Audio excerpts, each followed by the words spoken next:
Hello. What's up tonight, everyone? Welcome. Fine Tuesday to y'all. Good to see ya.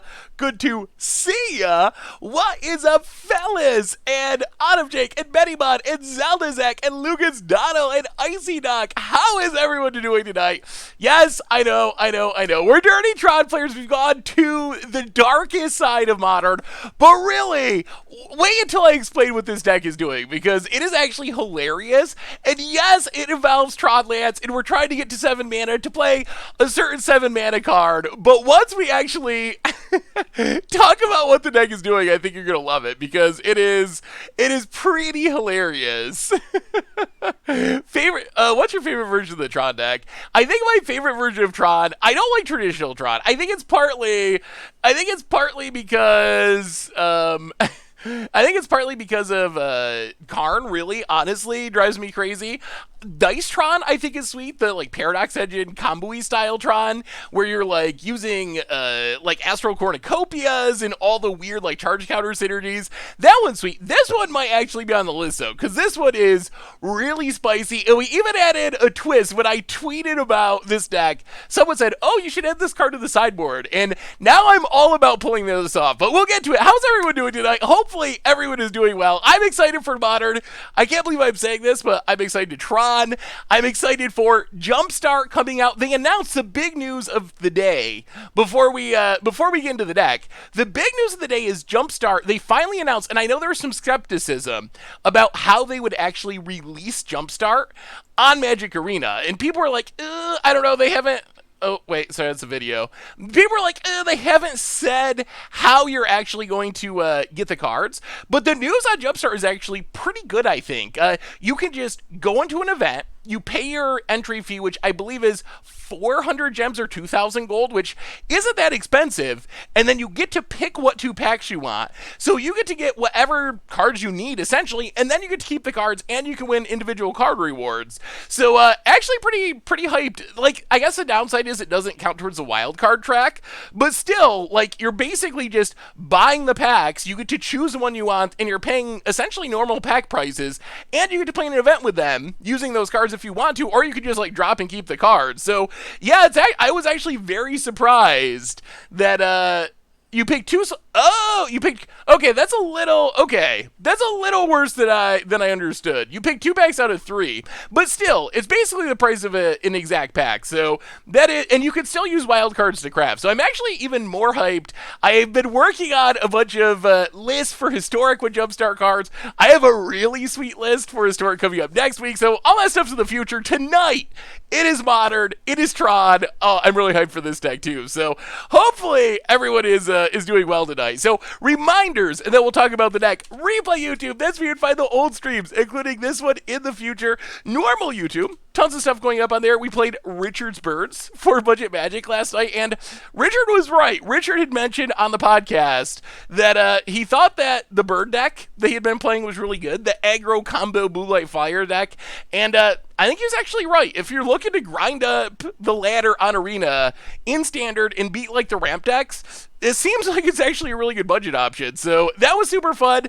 Tonight, Krim is playing some Modern on the channel. Couple of special videos. We recorded the next Goat Magic this afternoon, so I'm in process of editing it. That should be up this week. Against the Odds Discontinuity, special Jumpstart stuff, so tons of stuff on the YouTube. A reminder that our super awesome sponsor tonight is Card Kingdom, and if you need some magical cards, you can get them over at cardkingdom.com. They got Core Set 2021, all that stuff in stock. So check them out. You can even get a free Scoop Soldier sticker. Just let them know you want one in your order note. So thank you to Card Kingdom for supporting the show. Hey, what's up, worst gen ever? How are you this fine evening? Shout out to you. As far as submissions for Commander Clash, Ankylosaur, you can submit as many as you want. Feel free to just link them as many as you like to. Tomorrow is when I think everyone's going to go through and pick the deck. So if you haven't submitted a Commander Clash deck, for viewer submitted week, and you still want to submit one, you got like 12 hours or something, like up until tomorrow morning Easter time, and then people are going to start picking what they're going to play for on Thursday. So what's up, guys? How are you? Otherwise, merch, tokens, t-shirts, playmat, good way to support the stream and the channel and the site. Discord, new and improved. Check it out if you are interested in donations. Back to normal, always appreciated, never required. $2 or more gets your message read on stream. And, all right, let's talk about this deck. Let's talk about why we have gone into the dark side. Ooh, gifts up to Card Kingdom. Card Kingdom, welcome to the Fishbowl. How you doing? Thank you for your subscription. And thank you, Dogamith, for handing it out. Big soup cheer for you. So, why are we trotting tonight? Why have we become what we hate? Why are we dirty Tron players? And the answer is this deck is sweet. So, what is this deck doing? Oh, it's so hilarious. So, here's the plan of the deck. Bear with me. I know you probably hate Tron as much as I do. So, we're trying to assemble Tron so we can make 7 mana. We have Ancient Stories to find it. We got Sylvan Scry to find it. We have Expedition Map to find it. We got the Chromatic Spheres and Chromatic Stars to cycle through our deck to find it. So all this stuff is about assembling Tron.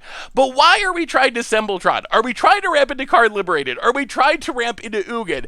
No. We are ramping into Chromatic Orrery. Chromatic Orrery, new from Core Set 2021, happens to be 7 mana, so we can play it with Tron.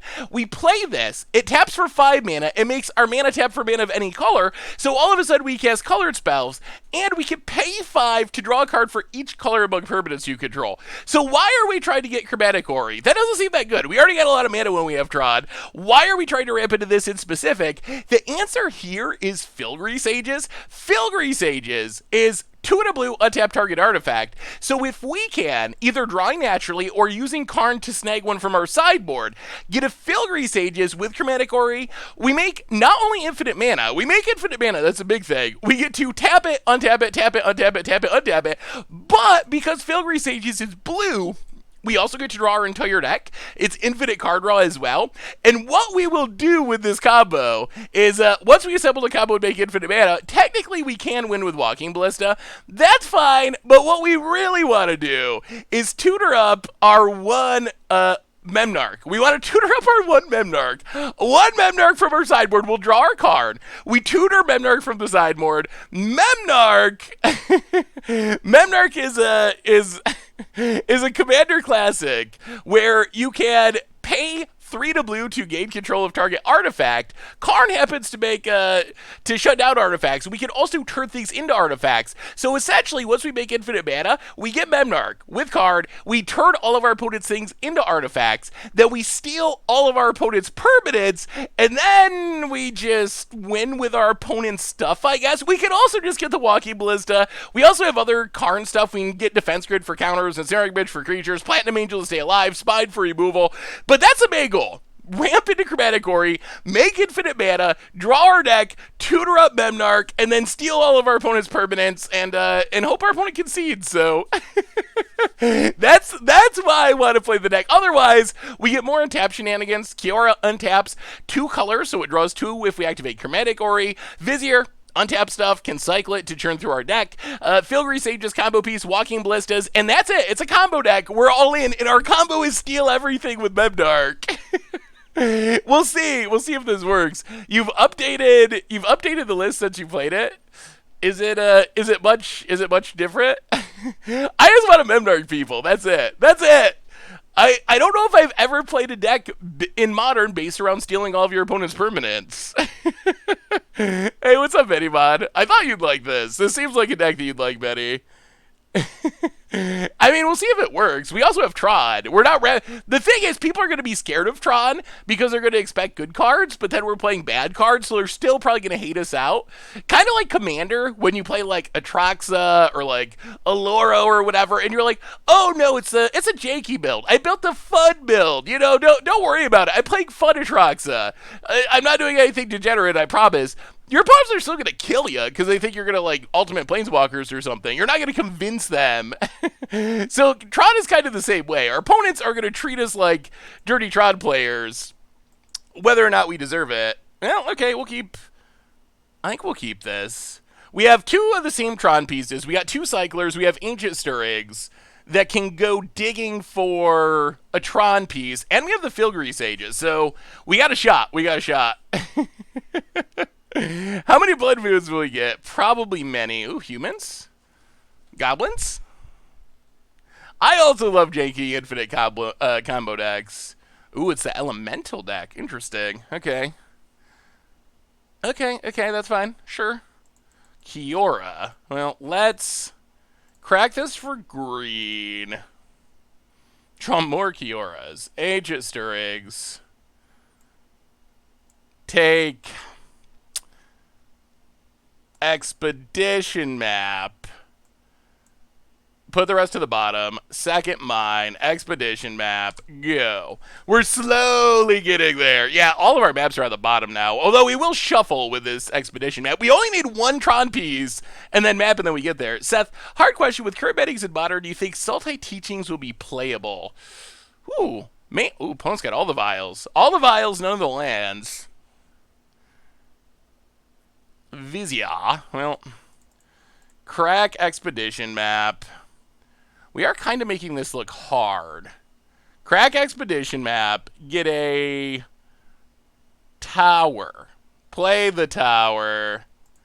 We would like to get down this Karn. Getting down this Karn would shut down the vials. And with our opponent not having any lands, it seems like it could be good. No. Actually, I don't know. I believe this is in paper, right? Is this a stained glass versions? These are from War of the Spark. I believe they're in paper. I believe that's a Kiora stained glass Planeswalker. Oh, is it Japanese? Oh, maybe you're right. Maybe it's a Japanese one. Well, Chromatic Star. Crack it for blue. Tron land. Tron land. Please. Orrery. Well, Vizier. Cycle. Untap. Now our opponent knows shenanigans are up. Jay Votered! Welcome to the Fishbowl. Thank you so much for your subscription. Big super cheer for you. Thank you. Draw a card. I'll have to check. I'm hearing it. It must be the OBS thing. Botanical Sanctum. Well, Chromatic Star. Crack it for blue. I guess we should have went green, but that's fine. Ugh. Why does everyone else always have Tron on turn 3? Why? Why does everyone else and why do not we? Can't even be a dirty Tron player when we try. We should probably go into stream mode. I mean, the good news is we're really close to winning the game. Like, if we get... main deck Fulminator! Oh, no. What are the... this card would have just won us the game if we could have just drawn lands like a normal person. Oh, that's so bad. That's so bad. All right. Yeah.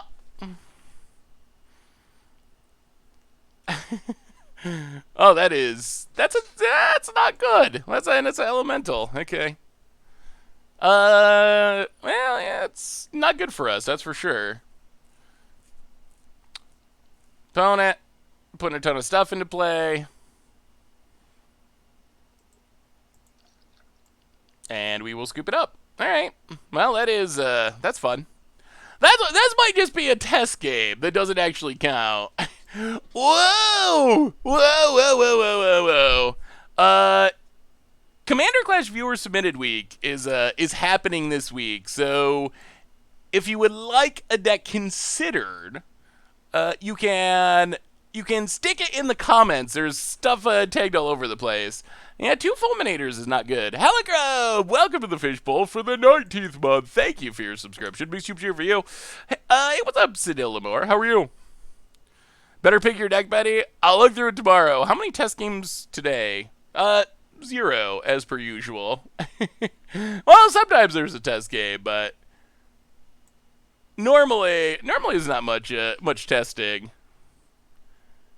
Yeah, the robotic ballista. It looks pretty good on Moto. All right, we get to play first. I'm mostly sad because,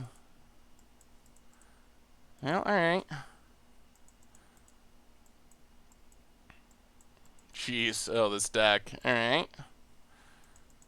Well, this one will keep. Bottom, bottom. So this hand, there's a good chance of us assembling Tron, but there's not an especially good chance of us doing anything with it. Well, all right. There's the missing Tron piece. So we have all the Tron lands. Now we need two more pieces. Two more pieces. Do you think crabs look at fish and think they're flying? Probably. End step tribal? That sounds sweet. Opponent. More ether vials. Sure, sure, sure, sure. Well, tower and ancient stirrings. Well, we'll take the orrery. We'll see if we even get it down, or if we just get fulminated into oblivion before we can. Hey, what's up, Archburglar Lord? How are you? Unfortunately, we need to lead with the green mana, so we don't have turn 3 Trod for Ori. We have like turn 4, hopefully, maybe. Another Primal Beyond for our opponent. And Step Tribal, that looks sweet, crazy man. Alright, more vials. Opponent, passing. Well, play Expedition Map. Play Power Plant. Expedition Map's actually good. That means we can get whatever land our opponent tries to Fulminator if they do. If they have Fulminator and Phantasmal Image again, then we just puke. Oh, opponent. Oh my goodness, they're gonna be able to do it again. Okay. Yeah. Yeah, it's a Fulminator. Well, maybe Elementals is a bad matchup. I don't think there's any main deck Fulminator decks in Modern. Outside of this, I guess, maybe? And I'm assuming they just played as a 1-of so they could tutor it up with Flamekin Harbinger. If they have 2 again, if this is 2 again, then I think we just chalk this up as a test league and restart.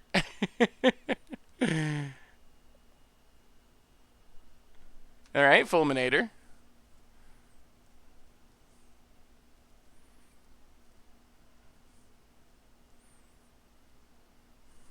Blows up tower. Well, we will sack Expedition Map. That still slows us down greatly. Get another tower. Alright, so now we're looking at turn something Tron. Not a quick turn.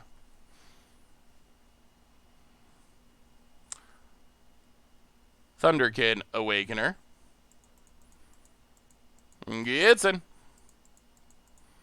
Sure.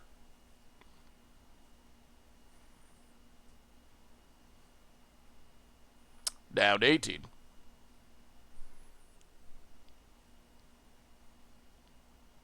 Well, play a land. Play Kiora. Not that it's doing a whole lot, but it might distract our opponent. Play Kiora past the turn. Please. Please don't do it again, opponent. How do we get blue mana? Chromatic Orrery lets all of our mana tap for mana of any color. Like, all of our mana can be spat as though it's mana of any color, so it's all of our mana is everything. Did you end up building a Teferi Ageless Insight deck? I would have started testing, but I don't have the cards on Arena yet. I haven't had a chance to yet. Crazy. It's up, boy. Hopefully. Hey, what's up, Chuck? How are you? About it. 3 manas. 4 manas.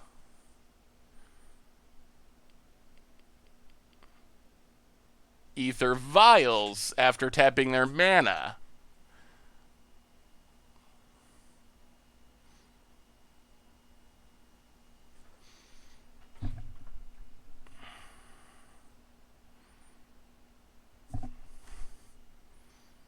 Wow, yeah. Goodness. All right.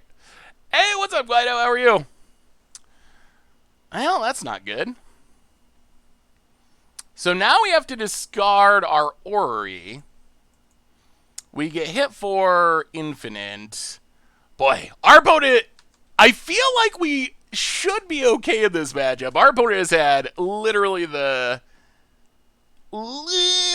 perfect combinations of cards to keep them in this game. Oh, yeah. Yeah, yeah. And, yeah, I mean, this is probably just it. We go to 12. They get to get back Skelemental every turn, so unless we have a miraculous draw here. 6, 7, 8, 9, 10, 11. We're dead to everything. We can't play Academy. Yeah, all right. Well, that was disappointing. Huh. All right. Well, yeah. Good going, Elementals. Should make this into a 5-color deck and add Field of the Dead for funsies. The problem is we need a lot of our Tron lands. Hey, what's up, Beckoff War Child? So it seems hard to have enough different named lands in a Tron deck when you really have to play 4 of every Tron land and usually only have like 20 lands. Yeah, the Elemental deck is sweet. We've played it before. I get, that Fulminator twice in a row.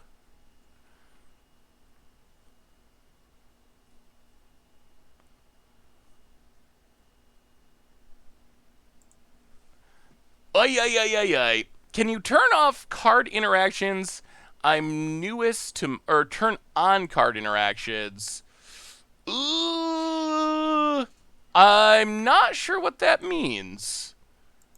I don't think that's... If it's like being able to hover over cards, that's not a thing that actually happens on Magic Online, unfortunately. Those plugins, they work for Arena. And I would love to have one. That would be amazing if there was one for Magic Online. But unfortunately, they don't have one yet.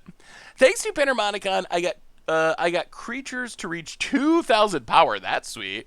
Well, all right. This looks like a dirty Tron hand. It should be able to assemble Tron at some point, perhaps.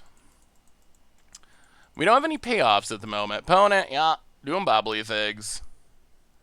I mean, really, the goal of our deck is to steal all of our opponent's stuff. I assume if you want to... Opponent. Well, you can't Inquisition lands. My guess is this is more fun but way worse Tron. But boy, when it does its thing, it seems like it could win some games. Yorvo into Hydra's Growth. Yeah, seems sweet. Well, we will... Power Plant. Chromatic Star. Go. Want to play Tron first so we can actually try to get Tron online.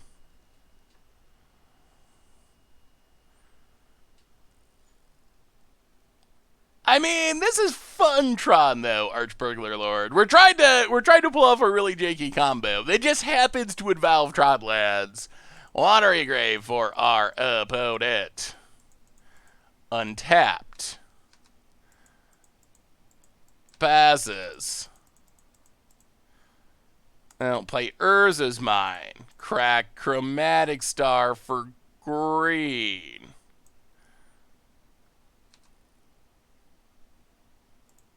Ancient Stirrings. Whiff. Take Chromatic Sphere. Play Chromatic Sphere. Pass the turn. I mean, I assume... do you remember Unexpected Tron for Bunch of Brood? That deck was fun. Yeah, that was also a fun Tron build. Eric, welcome to the Fishbowl. Thank you so much for your subscription. Big super cheer for you. Thank you. Yeah, it would be sweet if Twitch Prime automatically resubbed. I guess I want to give you a chance to move it around if you want to. I mean, Walking Ballista is in the deck, but what we're really trying to do is steal all of our opponent's stuff with Memnarch. That's the real light at the end of the tunnel. Well, let's crack this for blue. Oh, all right. Tower. Tron. Okay. Now what? 6 mana.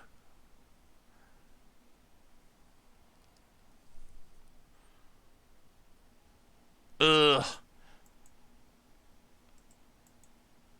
Actually, we can go to 7 mana, right? We tap, we can cycle to untap tower.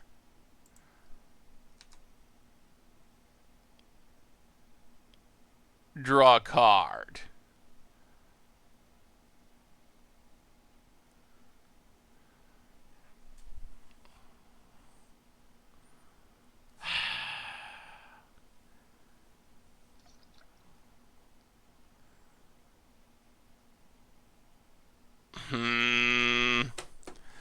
Yeah, Bridge doesn't actually protect Karn. I guess we still do it, but Karn, we're going to have too many cards. I guess we could cast Ballista X0. It might actually be worth it.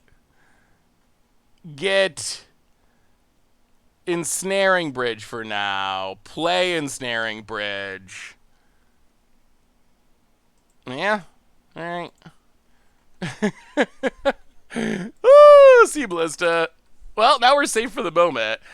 Ale Samuel, welcome to the Fishbowl. Thank you so much for your subscription. Big super cheer for you. Thank you, thank you, thank you. All right, I will have to turn off sounds and turn them back on. Hang on. All right, hopefully the sub sounds will start working now. What is your take on white being underpowered in the color pie issue? So, I think white is just not... Okay, so there's a Death Shadow. Another tower.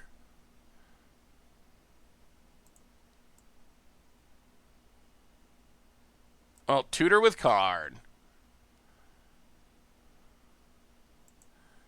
Get Chromatic Orrery. Tower. Play Orrery. Oh, resolves. Okay. Getting there. Now we need one card. We need one card and we actually get to do it. All right, pass the turn. Oh, we're so close. I think the problem is that white is traditionally not good at things that are important to Magic, like drawing cards. So I assume they kill. Yeah, they kill Karn. Getting empty-handed would also be helpful-ish. Or just drawing... Oh!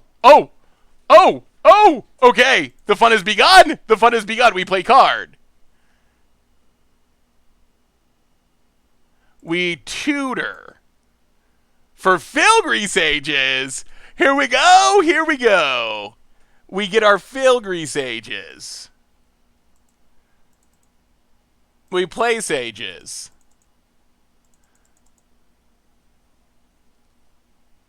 We untap. Combo time. Tap. Untap. So infinite mana, step 1. Tap. Untap. Oh boy, this is going to take some clicks. This is going to take some clicks. Tap. Untap.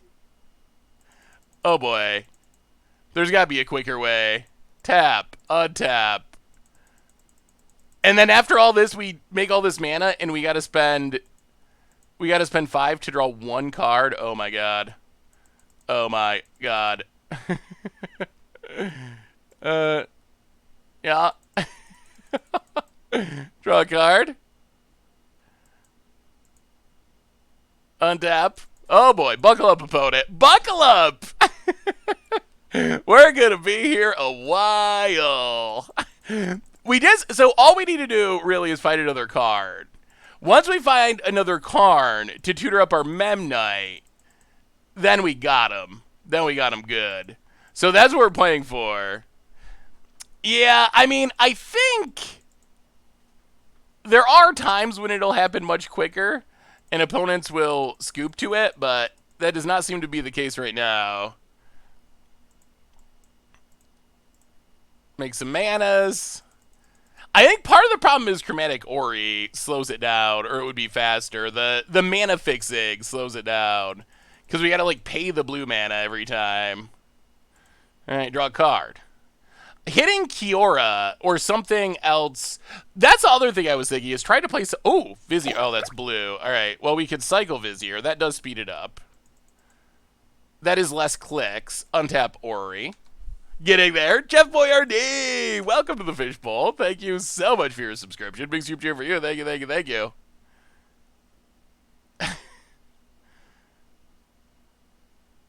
How long does our opponent wait? Ruins can only put artifacts on top, unfortunately. And Karn, while colorless, is not an artifact. Alright, Tron land. Well, tap, untap. We're doing it, though. We're doing it. AK Thor, this might not be the best stream deck, actually, come to think of it. I wasn't considering. I was so excited about stealing all of our opponent's permanents. I was not considering the number of clicks that it might take to get there. Maybe that's why I was wondering why these other tappers were in the deck, and it might purely be to speed up the combo.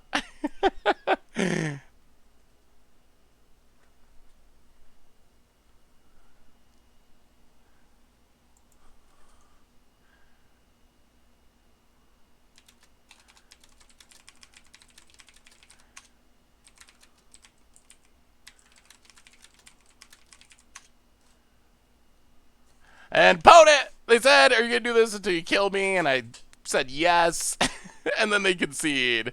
Yeah, card was already used to get the combo. All right, we were gonna find Kiora. Huh. All right, so we saw a little bit of the downside of the deck, a little bit, which is many clicks are required.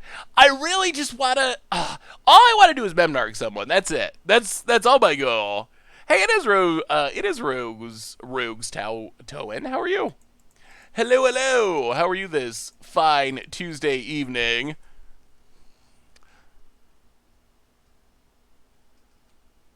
Teleron MTGO is a master behind all this. Give him a shout out. Well, shout out to Teleron MTGO.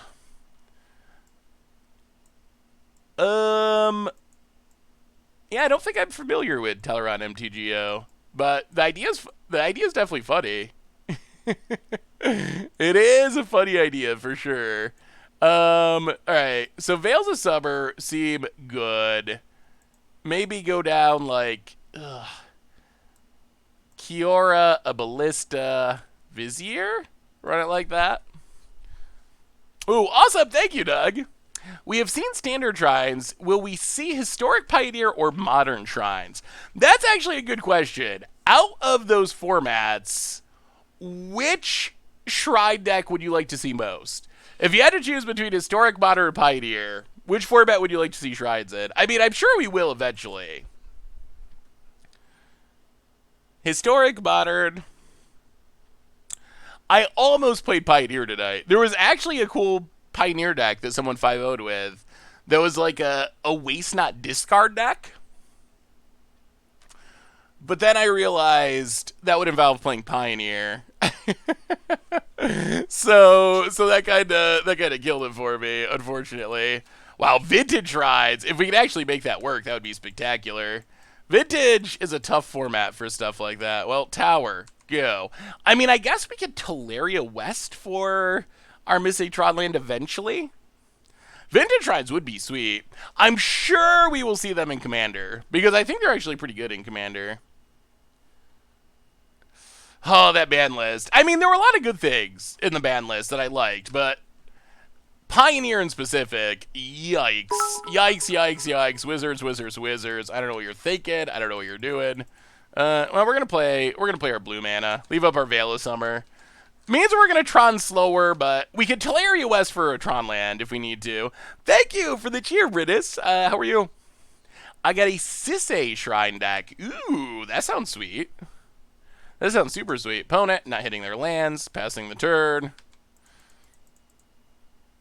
Oh.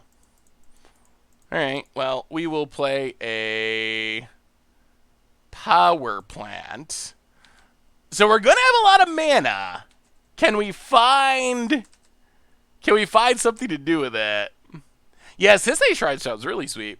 Hey, Goldfish, do you remember the Commander Clash episode where Tomer could have killed you, but he forgot that Chroma's Moro gave his creatures flying? I rewatched it last night, and oh no, oh no, oh no. Well, punish for reading chat. I do remember that episode. That was a really good one. Oops, that wasn't optimal for sure. I mean, I guess we could just cast a big Ballista. No, it's my fault, Avian. I was reading and talking and just like clicking OK. I assumed our opponent was just passing because they hadn't done anything for a million turns and were missing land drops, but they actually were doing something. So not your fault. I played a Pioneer in my LGS yesterday. Managed to take down Inverter. Ooh. It does feel good to take down Inverter when it happens, that's for sure. It doesn't happen as often as I'd like, but when it does happen, it is sweet. Maybe we just take Academy Ruins. Can we play 1, 2, 3, 4, 5, 6, 7, 8, 9, 10, 11? I mean, I already play a Ballista that's big enough. 1, 2, 3, 4, 5, 6, 7, 8. Yeah, let's just take Academy Ruins in case we don't draw anything else. Chromatic Sphere. I'll play Tower. 3, 6, 9, 10. All right, so we can play. We can play Chromatic Star. We can play the biggest Ballista. I think we leave this Chromatic Star so we can make blue mana next turn. Ballista X5. Ping you. Ping you. Ping you. Ping you. Whew, that is one way to kill a that is one way to kill a Death Shadow. Only takes 10 mana. Opponent, land number 2. We are technically playing Tron, but wait until you see what we're doing. Oh my god, another one. Okay. Yeah. Opponent, passing. Well, time to start cracking. We will crack Chromatic Sphere for blue. Draw a card. Kiora. Well, Kiora's technically free. Play Kiora.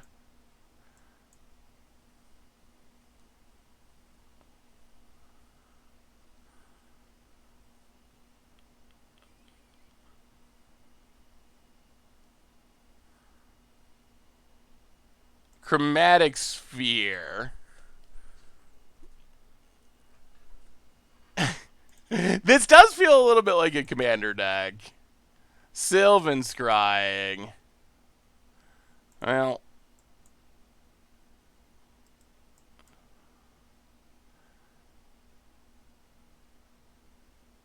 Play Academy Ruins.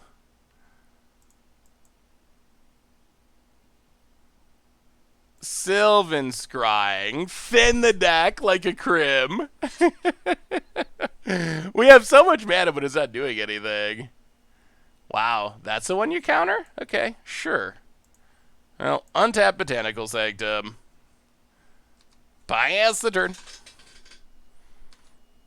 Alright, we need a payoff. We need to draw some cards. Alright, opponent's in their land. Scalding Tard. Crack Scalding Tard. I mean, so I don't like Tron, but this is very different than normal Tron. We could get one shot, potentially.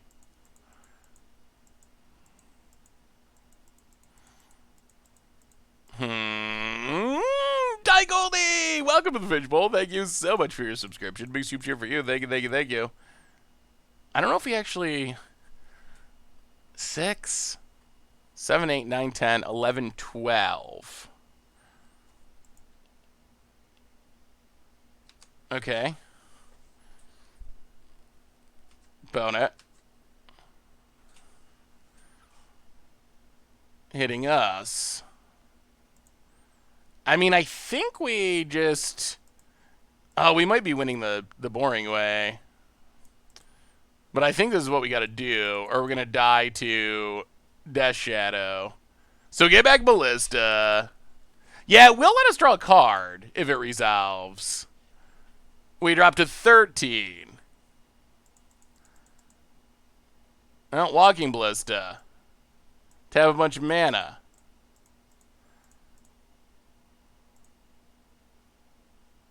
Wait.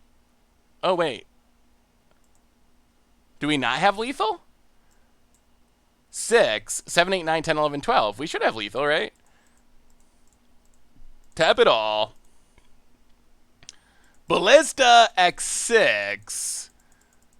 Hopefully nothing goes wrong here.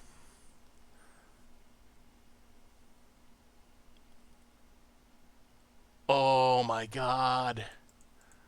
Oh my god. Alright, Disdainful Stroke. Yeah, I think we're dead. Wait, what are we getting punted for? I mean, we had lethal. I don't think untapping or tapping with Kiora does anything, really. Sicilian Defense! Welcome to the Fishbowl. Thank you so much for your subscription. Big super cheer for you. Thank you, thank you, thank you. Poda passes. Well, alright. Academy Ruins.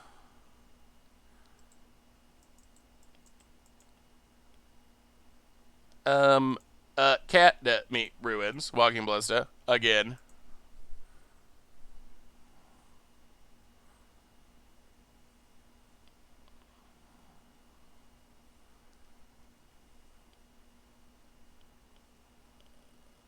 Draw Walking Ballista. Tap, untap. Alright, one more shot. Our Ballista, we had 12 mana, so Ballista would be a... Ballista was a 6/6. It was just countered. Ballista.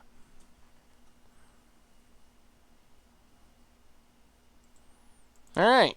Well, that is a way that our opponent can win the game. Yeah, I mean, you can't really do anything about that. Poda kept a one-lander, presumably so they had those cards. Yeah, I do wish this deck could draw cards. That would be nice. I think it is a little bit... So, the thing is, we're kind of Tron, but we need two things to win the game after Tron. I guess Karn Great Creator can be one thing if it tutors twice, but we're kind of Karn that needs multiple things to win the game. So, unlike traditional Tron, where you just Tron, card, win, Tron, Ugin, win, whatever, we have a higher fizzle rate because we need to not only assemble Tron, but we need to assemble Tron. Oh, this hand would be so good if our mana was better. Oh dear. Oh, magic gods. Magic gods. I mean, we're mulliganing very aggressively. And right into oblivion. Okay. Well, no lands, no keep. So yeah, that is one of the hard parts of actually making the combo happen. It takes quite a few things going right. Alright, well this will keep. Got plenty of stuff for our opponent to Thoughtseize away. Gonna have to put Orrery to the bottom and Orrery in a mine, I guess.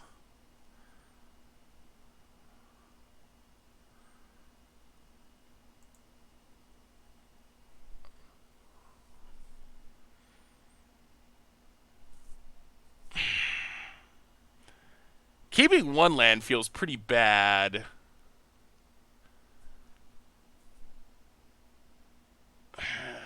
I mean, we could try to keep the Orrery. The problem is that's going to mean putting Botanical Sanctum and a mine to the bottom.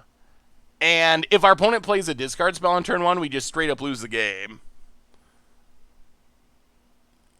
Get rid of the star? I mean, the thing is, they all get got by Thoughtseize anyway, remember. That is... At least Star is castable, but, like, the odds of Chromatic Orrery being in our hand by the time we assemble Tron is really low. But we'll keep it. It is one of our combo pieces, so we'll keep it. But I think the odds of it actually working out are pretty small because of the infinite Thoughtseizes and counter spells.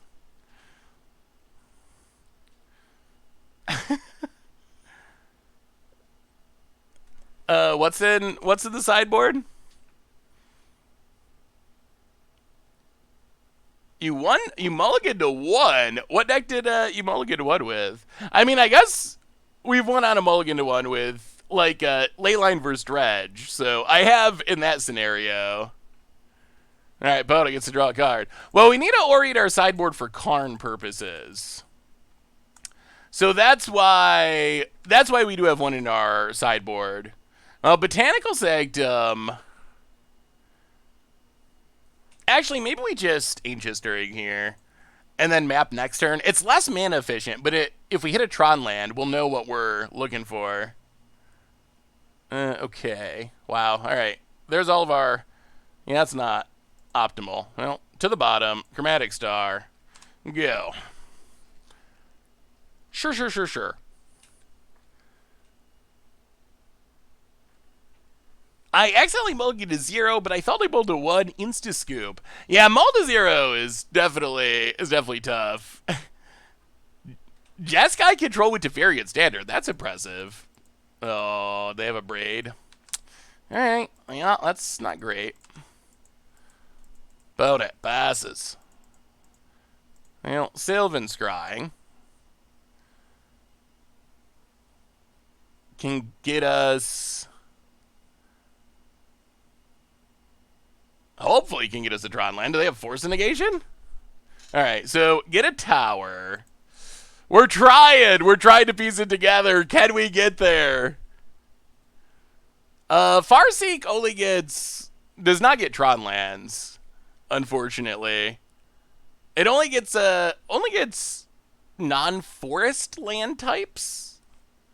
Kroxa. Well, maybe we crack this now to see what we hit.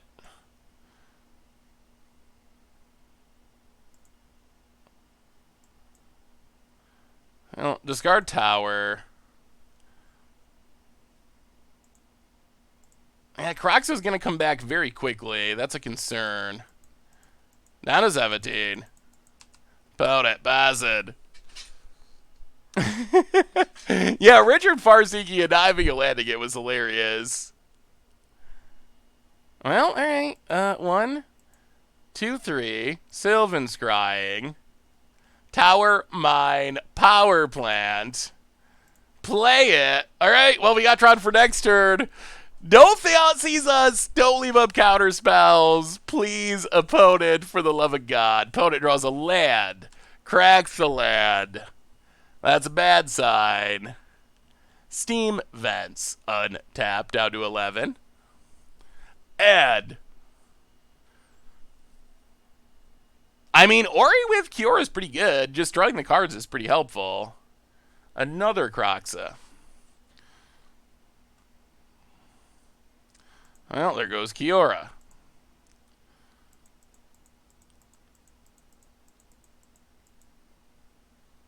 Is the Ori going to survive in our hand all the way?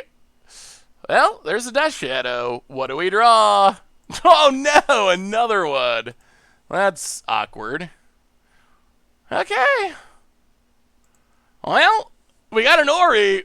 So this is kind of the this is what I was talking about between games. So we've done like step 1. We got Tron, we got Ori, but our 7-mana play doesn't actually do anything without help.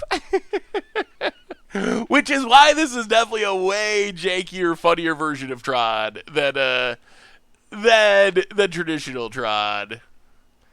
Match 1 was a really hot running elemental player who had fulminators for days. The combo involves Memnarch stealing all of our opponent's permanents after making infinite mana, but we need an additional something to do any of that. The best card we could get right now is Filgry Sages for infinite mana and infinite card draw. And then we can draw our deck and find Memnarch and steal all of our opponent's stuff. We can also just win with Walking Ballista, but that's less fun than stealing all of our opponent's stuff. There's a Gurmag Angler.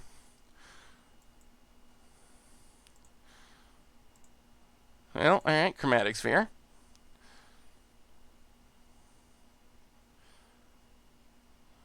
Our opponent probably has counters. Expedition Map. Doesn't actually do anything. I wonder if this deck could play... I wonder what Silver Bullet lands this deck could play that could actually be good. If there are any. We have all the mana, just nothing to do with it. We have, what, 7 draws in our deck that are good? And I guess, like, Vizier's fine. Well, we'll take Academy Ruins, play Academy Ruins, pass the turn. Could be dead this very turn. The problem with Arch of Araska is you gotta hit City's Blessing. So we need 10 permanents, which seems tough for this deck. We don't have many permanents outside of lands that are gonna be on the battlefield.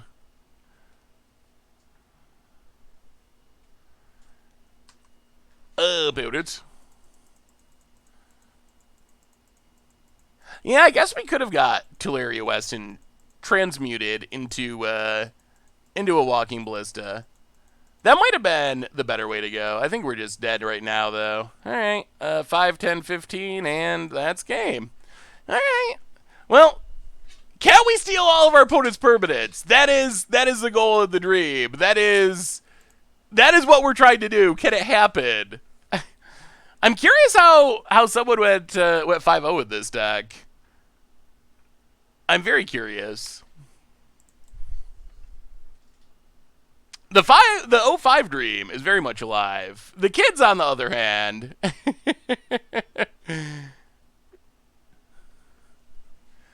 Alright. This hand is pretty... We have the combo, but nowhere near the mana to cast it, so we will mulligan. Okay, 2 Tron lands, combo. Well, this is a hand that's like...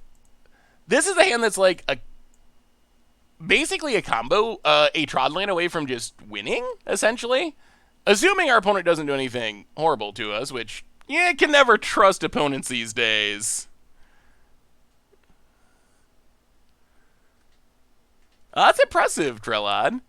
Like, have you seen any, have you got a sense of, like, good or bad matchups? I definitely can see how the...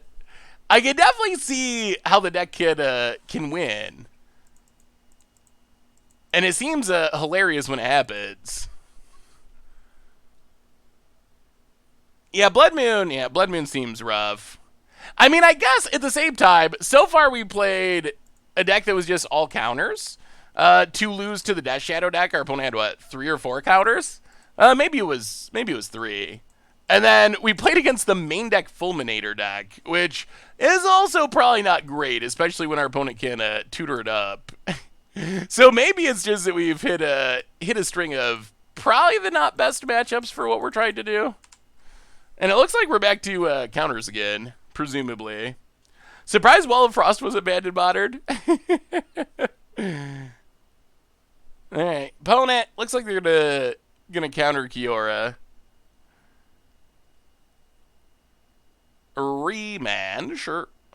Opponent could also have Blood Moon. Steve Vets, untapped. And... I mean, I guess if we get Ori down, we don't care about Blood Moon, but that's a ways away through the counters. Huh. Has anyone actually played Modern since the bannings to get a sense of what the meta's like? Trotland. Not that one. Well.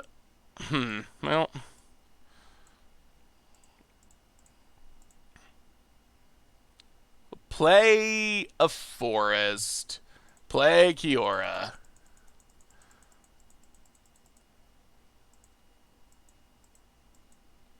Pass the turn. Hope our opponent can't flip. I'm trying Richard's bird deck. I keep getting destroyed by Sultai Simic Ramp. Any suggestions? Oh, so I thought that those were actually decent matchups. I guess I haven't played against straight Simic. Sultai, I think, bring in all the counters to stop. Oh boy, are they going to flip this and kill Kiora? That's not great. Against Sultai, I think bring in the miscast, and the main plan is to be aggressive, leave up a counter to deal with. Wow, they are going to flip, aren't they? Well, all right, we dodged the flipping for now. Ooh. Okay, so expedition map. Wow, we're so close to winning, but I don't think we can this turn. So we play expedition map.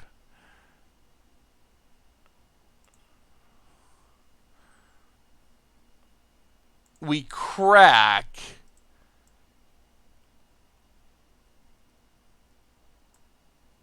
For tower. We play tower. Tap, untap. Do we have enough? Oh, we don't. We're just short. Well, play Orrery. 5-6. Yeah, we're a mana short. I don't think we want to play Filigree Sages when we can't combo with it. So we'll just play that and pass. And hope really hard that our opponent does not leave up a counter for next turn. Build it. Pyromancer Ascension. Okay. Well, this means our opponent's going to be tapped out. Oh, come on. Come on. What do they got? What do they got? Tap land. I guess force negation doesn't work. Oh, we got there. We got there. We got there. We got there. We already untapped with Kiora to play the Orrery. So now we get to combo. Filigree Sages. Tap. Untapped.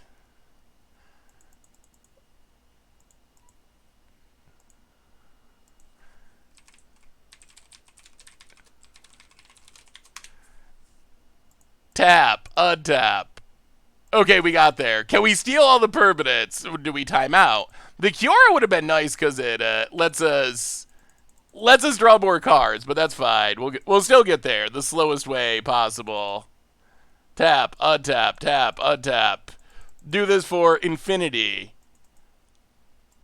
and beyond. A tap. So we're netting 2 mana in the process right now. We'll draw a card. Well, I guess that's the way we can win.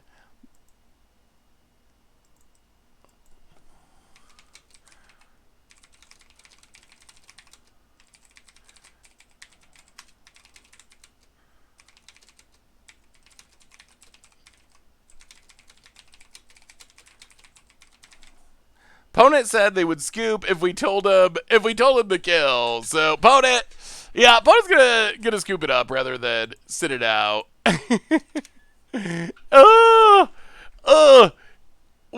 So I'm a little disappointed.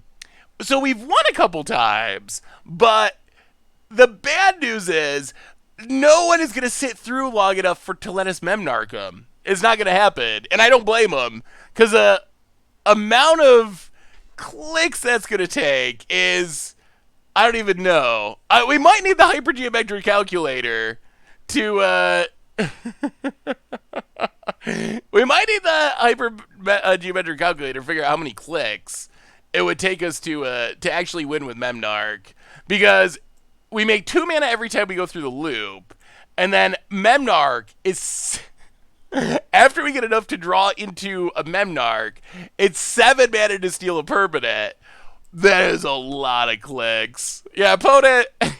Yeah, I can move myself so you can see the chat. Opponent. Opponent said, "Oh, hey, it's Seth. Is that a Tron land? Oh, okay, this looks like a Seth deck." All right, so we'll bring in anti-counter stuff. Defense. How many counters do they even have? Maybe we go one defense grid. One defense grid. Go down a couple of Vizias. Go down a Walking Ballista and a one more Vizier. Well, actually, maybe Kiora. One Kiora. Let's go like that. Yeah, our opponent. I like our opponent too. I wish there was a way to speed up the combo. That would be nice. What do you think about this? Was the other deck out of the most recent league dump? I think we can keep this. There were 2 decks that I thought were interesting. Opponent, Spire Bluff Canal, and ooh, was excited for a second, but we already got Power Plant. Pass the turn. Opponent ups. 10 clicks per gain of permanent. Okay. But then we got all the clicks to get there. So you're looking at hundreds, most likely, of clicks. Hey, what's up, Blind Zealot? How are you? Opponent Grex. Ed. I wanted you to see this fan art I made of you. I tweeted you a little bit ago. Would love... Oh, let me see, DPD. I don't think I saw it on Twitter. Oh! That is awesome! Wow! That is amazing. Well done. Here's the art, by the way. That's super sweet. That's me and Baby Jax, who's much bigger now. Well, like a year, but yeah, it's super cool. Thank you so much. I'll have to do something with that. Oh, my head blocks my hand. Yeah, I'll move back over the chat. Sorry, people had to see the chat. It's only lands, nothing exciting. So how do we play this turn? Snow-covered forest, ancient stirrings, Urza's Mine, bottom everything else, chromatic star. Well, we're 2 turns away from trying to play the combo. We'll see if it works. No, that's my little nephew.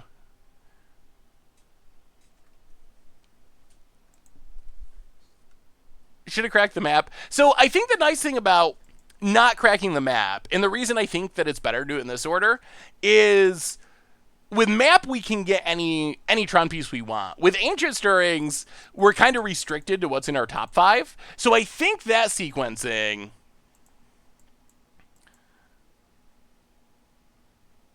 Ugh. I think that sequencing is better because it makes sure that we assemble Tron or increases our odds of assembling Tron. Opponent.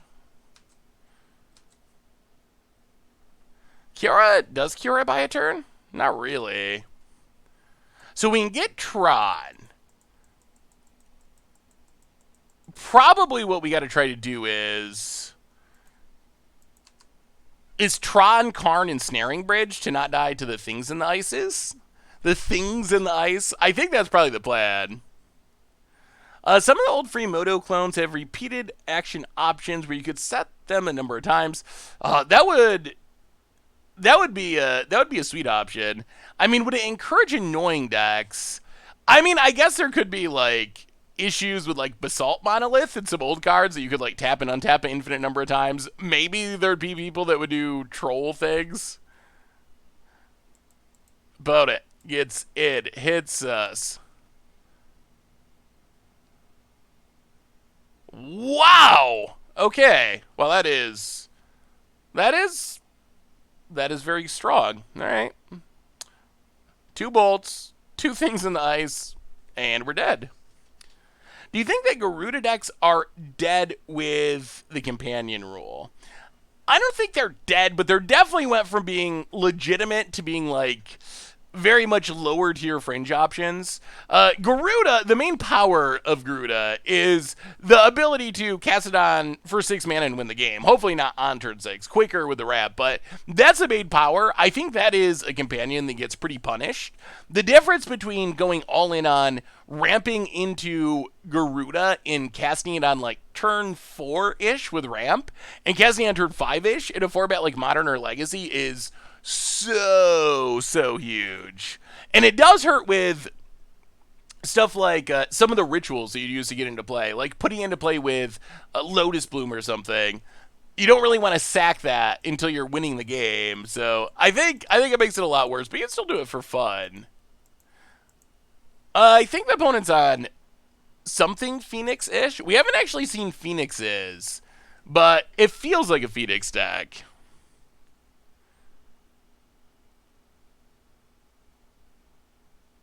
Garuda's still awesome. Really? I haven't really seen it since the companion rule change. I've seen a couple of, like, fringe... I don't think we can keep this. Well, okay. This sets up Tron quickly. We don't really have a payoff. We will put...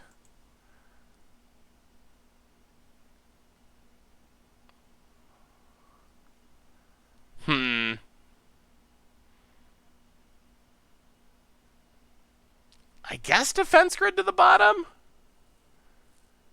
I don't think Faithless Looting can come back. Yeah, I think we'd rather have Veil. And we gotta choose one of those two. Alright. Well, here comes Tron. Yeah, I think Faithless Looting would still probably be pretty overpowered. Opponent's deck seems very much about Thing in the Ice from what we've seen so far. Well, Urza's Tower. Expedition map. Go.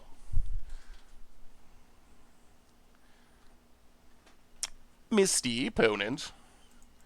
Biases. Power plant. Go. Well, here comes Tron. Faithless Looting without flashback would probably be fine. I mean, yeah, like Careful Study. Careful Study is blue, but it is Faithless Looting without flashback. I think that would be fine in Modern. Got a patient waiting for historic Caprador build, so I decided to brew it myself. Ooh, let me see, Brown Kid. Capri Sun. I mean, that seems like a effective way to go Caprador.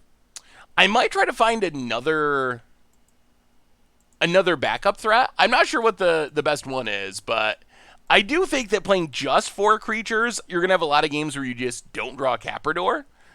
So finding some sort of like backup that works with the spell plan is probably a good idea. Otherwise, seems like Caprador should get pretty big pretty quick. We'll grab a mine. So have I brewed anything with the spider? I have not. So I know the combo, but I haven't actually tried to brew a deck with the combo yet. Chromatic Star. Crack it for green.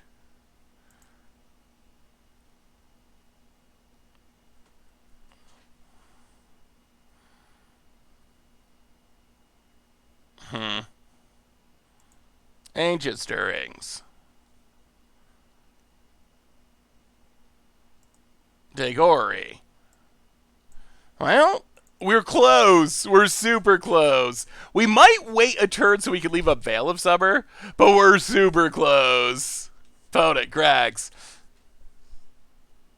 PhD, we're playing.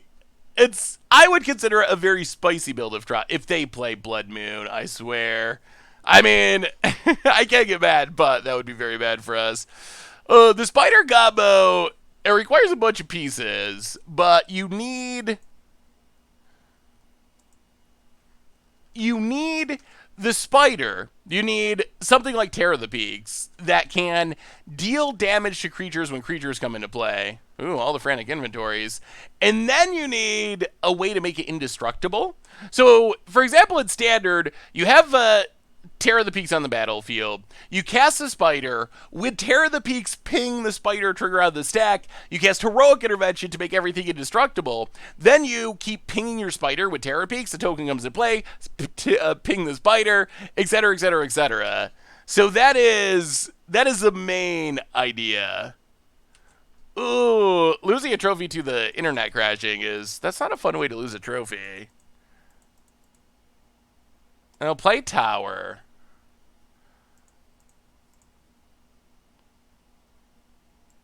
Play Orrery.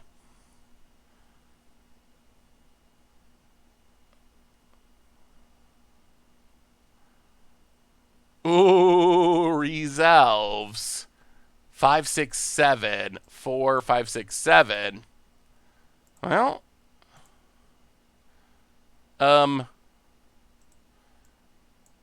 Sages?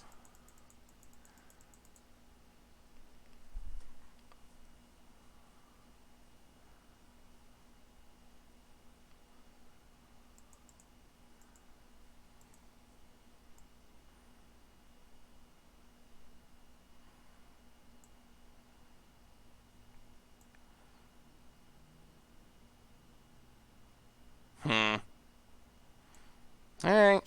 Yeah. Well, that's a bummer. A braid is a good answer. Damage X! Welcome to the fishbowl. Thank you so much for your subscription. Big super cheer for you. Thank you, thank you, thank you. Yeah, let's Sylvan Scrying. Get Academy Ruins. Pass the turn. Alright, well. We got Tron, but they blew up the Orrery. Yeah, we might have to go with the Walking Ballista. Opponent, more removals. Maybe they are just like a Thing in the Ice control deck. It's kind of looking like, oh boy. Basic Island suggests Blood Moon as a possibility. And Blood Moon would be really good with our Orrery being down. Opponent passes. Yes! Exclamation point deck will take you to the deck. I thought this was a fun take on Tron. That was my opinion. Well, let's defense grid. Slow things down a little bit with all these counter spells and interactive spells. Academy Ruins.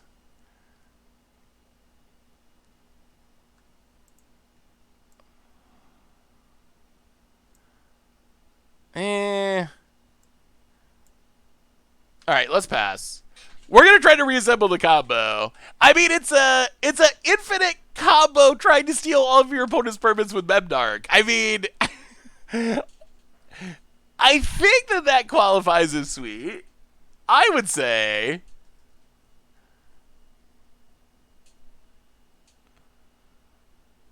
I mean, fun, yes, okay. I guess it's not probably fun for the opponent, but Swing for Zero! How are you this evening? Good to see you, good to see you. I agree with Seth on this one. I love Filgry Sages. Any deck with Mana Rocks and Filgry. Yeah, I mean, that was kind of my take. I don't like Tron, but I feel like sometimes, to me, it's like Urowin Standard, let's say. If you're just playing Bant, Ramp, Mythics, whatever, if that's your deal, all the braids, sure, then you know, you're just playing an Uro deck. On the other hand, if you're playing 5-color Shrines, and Uro is your way to actually, like, get your Sanctum of All on the battlefield, I'm kind of okay with that. In this case, we're trying to steal everything with Memdark. Tron is just our way to get Chromatic Orrery on the battlefield. Zetsukyan! Welcome to the Fishbowl. Thank you so much for your subscription. Big super cheer for you. Thank you, thank you, thank you. Opponent is a little threat light, I would say. Well, step one, try to get back Orrery.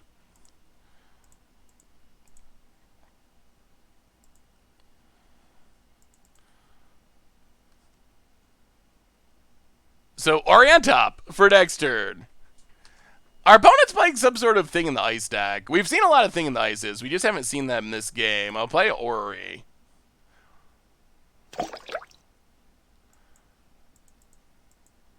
Pass the turn. All right, next turn we can get the combo again. And low, welcome to the Fishbowl. Thank you so much for your subscription. Big super cheer for you. I wonder how Tomer feels about Chromatic Orrery. Not a big fan of Hedron Archive, as we learned. I'll have to ask him. I'm sure there's a good rant in there somewhere. Oh, I haven't got it set up yet, but I got my new green screen today. I'm actually, I'm doing a lot of work trying to improve my setup. So I'm hopeful that we're gonna have some cool stuff in the future as far as getting videos and whatnot set up. Well, here we go. 1, 2, 3, 4, 5. Filgry sages.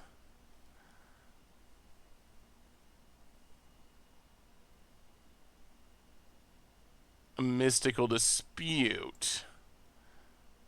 Alright, we have infinite mana, so we'll pay for that. Mystical dispute doesn't seem great against Tron, I will say. Mana leak. Okay, we'll pay for that. Keep him coming, opponent. Keep him coming. Come on, another one. Give us another one. Mana leak. We'll pay for that.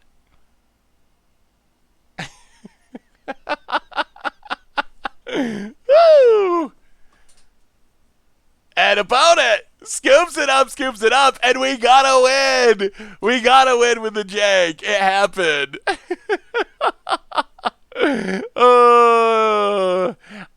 I mean, we could have just cast. What's wrong with the current green screen? I wish I could show it to you, but it's a green screen, so it's invisible. But my current green screen. So okay, I'll walk you through it.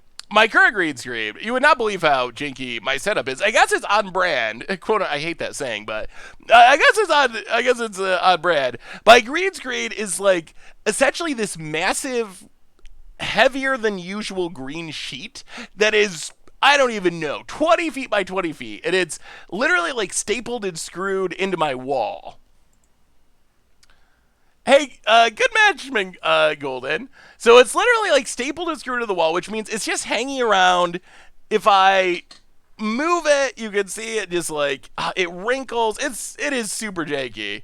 So the new green screen is one that actually has a stand, so I can move it in and then move it out, which also means it'll actually be possible to do videos without the green screen. So if we want to like talk on camera, not have the green screen, be able to just like move it out of the way. So it's I think it's going to be a really big upgrade. I'm actually really excited for it. Not excited about setting it up because I'm really bad at stuff like that, but what if I else for R about it?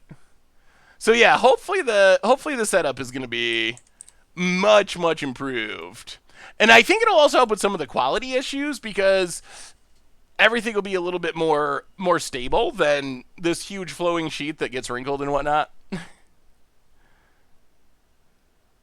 Yeah, Mana Leak and Mystical Dispute are probably not the most ideal answers against Tron. I mean, they're good if it's stopping me from assembling Tron, but once Tron's online, it becomes a little bit harder. Were you playing Blood Moons?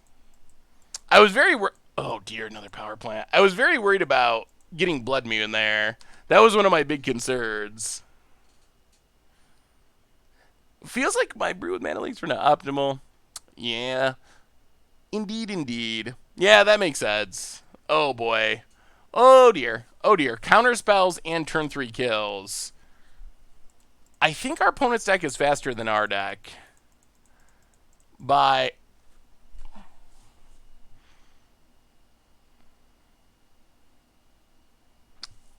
I'm remembering why I'm not a Dirty Tron player. All the power. Too much power, actually. Should do a floating head on stream where you wear a plain green shirt. That'd be kind of funny, like Tina Belcher auditioning for the school newscast. Yeah, I don't know. Well, that's at least it's not. A power plant. I guess it's impossible for it to be a power plant.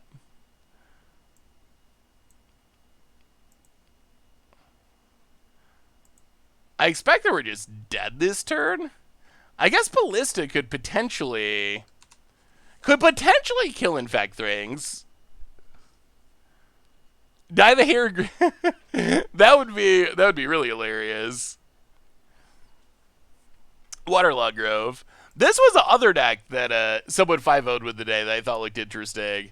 It was Modern Waste Knot with a lot of discard. You got Croxes, you got Luras, but you got like Burning Inquiries. It's not a full-on Storm deck. It's more like, I don't even know, just like Waste Not value. But when you're going all the way to like Necrogen Spellbomb, you know you went pretty deep down the discard trade.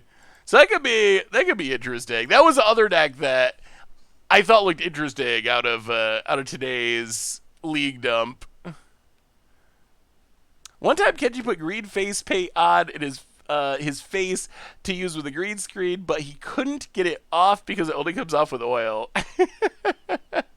Found it might have old Corrosa.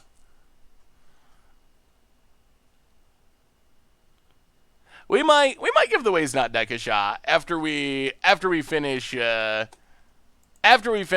losing this. Maybe we'll give that a try for the second half. What do you think?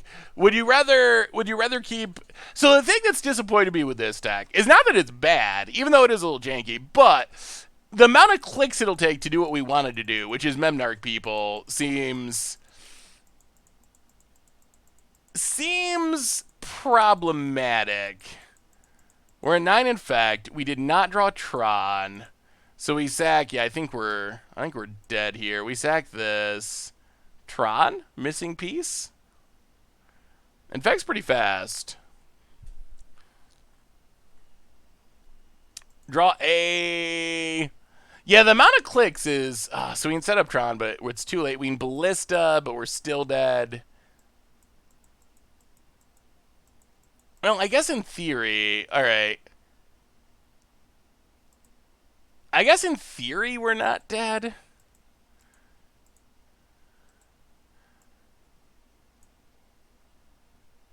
Cycle untap.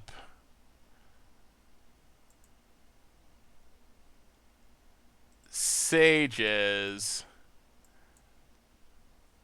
Well, alright. So in theory, Ballista could keep us alive for a turn. And we could draw Tron land, and who knows? Yeah, I think Infect just beats Tron, period. No matter what build of Tron. I think it's probably one of the... Oh, we are just dead, aren't we? Because we can't... I wasn't thinking about Distortion Strike. Yeah, rebounded. Yeah, I don't think... Yeah, I wasn't thinking about the Distortion Strike. I was thinking we could block and shoot down Inkmoth, but with Distortion Strike, none of that actually matters. Yeah, we don't even have sideboard cards for this. Alright, run it back. Run it back. Ooh, clicks per win. Well, we'll try the Waste Not deck for the second part of the stream after we finish this one, because that actually looks like it could be... It looks like it could be fun, too. This one, I don't think Memnarch's ever going to happen. It's just too many clicks. No one's going to... Even though I think we have several times got to a position where we could do it, no one's going to sit through the amount of clicks it takes for us to draw our deck, get a card, get a Memnarch, steal all their permanents. It's just, no one's going to sit through it. That is an issue.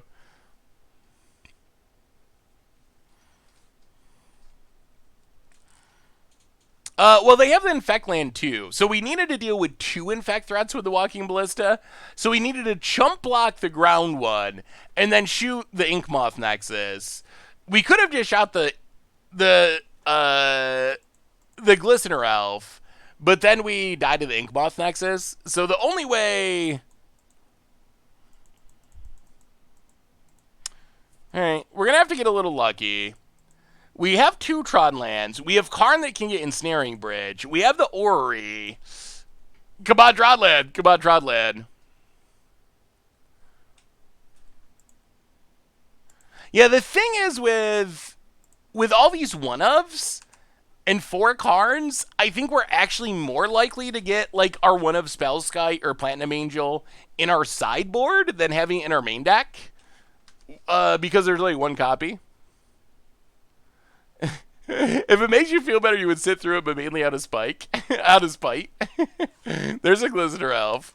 Well, whatever works. I'll take a spite combo kill. I'm fine with that. Trodland. Karn. Well, alright. Don't kill us. 2 towers. I feel like whenever I play against Tron, they always have Tron on turn 3. Or by turn 4. And I feel like we don't that often. We might possibly time out before we get to it. That does seem like a possibility as well. Opponent cracks. All right, I'm gonna grab these cards just in case. Just in case we try the Waste Not deck after we finish this. The Waste Not deck does seem like it could be sweet. At least Waste Not is sweet. I mean, yeah, the deck looks, it's got Gaia Regis. It looks kind of sweet. It does. Casting Crocs every turn with Lures, why you have Waste Not out seems spicy. Is Ori a combo somehow? So it is a full-on combo. That's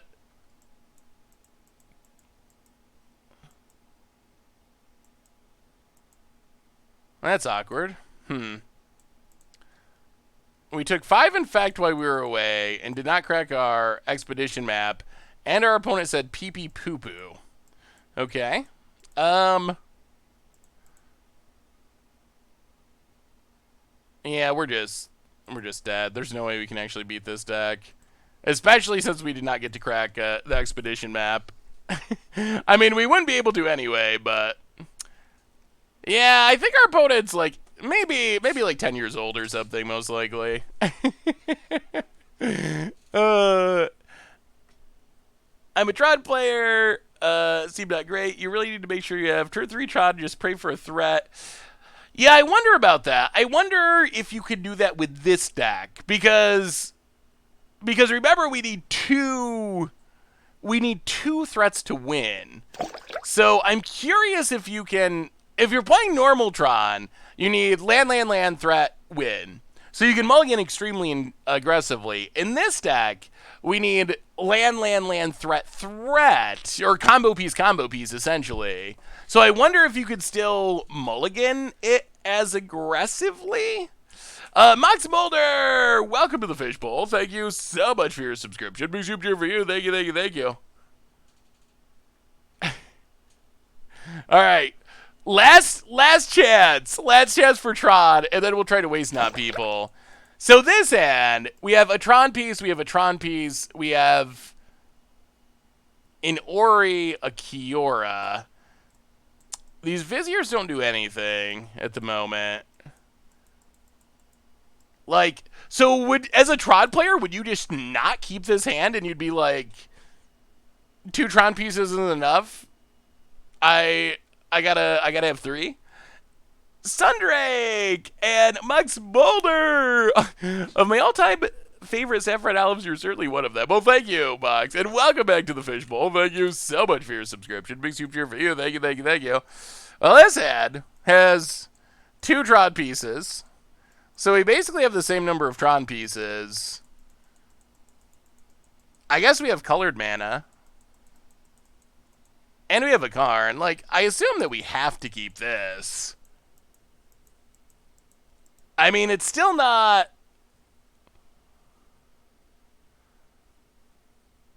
Really, you don't actually count, like, Sylvan Scrying as a Tron piece? I could see that with something like Ancient Stirrings that can whiff, but...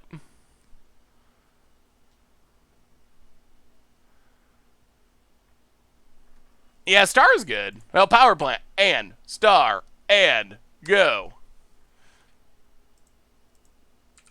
As this game gets started, and before we Waste Not, a reminder that our stream today is brought to you by Card Kingdom. So thank you to Card Kingdom for supporting the stream.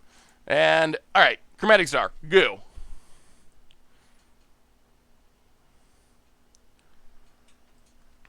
stomping grounds. Well, there's a map. So we are going to Tron. Do we crack? Yeah, actually, no. Let's not. Let's just play the land, play expedition map. Well, this one, it could work. It could work. This could be the one. This could be the combo, finally. Vote it. I mean, I guess we've gotten the combo before. We'll see how long our opponent sticks it out. Scavenging ooze. We are super fine with ooze. And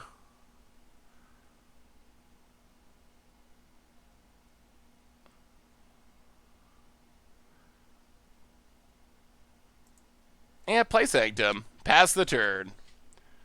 So next turn we can have Tron. We can Karn. Start getting combo pieces, I guess. Is there a code or link to use when using Card Hoarder to help support Goldfish? Ooh, so I believe that if you get stuff through the Goldfish site from Card Hoarder, like through the links, Card Hoarder knows that that goes through Goldfish. I don't have like a specific code. I'll have to check in on that and see. I don't know the specific code. Although you could always mention in your order notes. I think probably the easiest way with what I know of how Card Hoarder works right now would be to... Oh my god. Well, that took a turn. So they're playing land destruction, are they? Alright, well maybe this is going to be harder than we thought. Opponent gets in, hits us.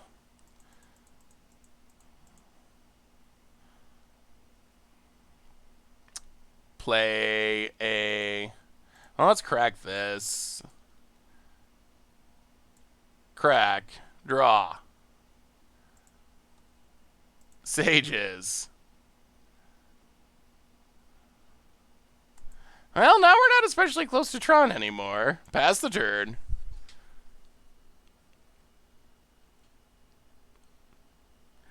How about a petition to ban combos in Pioneer? I would sign that petition. I don't know how much Wizards listens to it or would listen to it, but I would definitely sign it. All right, here comes the Bloodbraid. Here comes the oozes. Pony combat. Gets it. It's us. Sure. Down to a low life total. Well, we will cycle Vizier. Untap a land. Come on, tower. Kiora.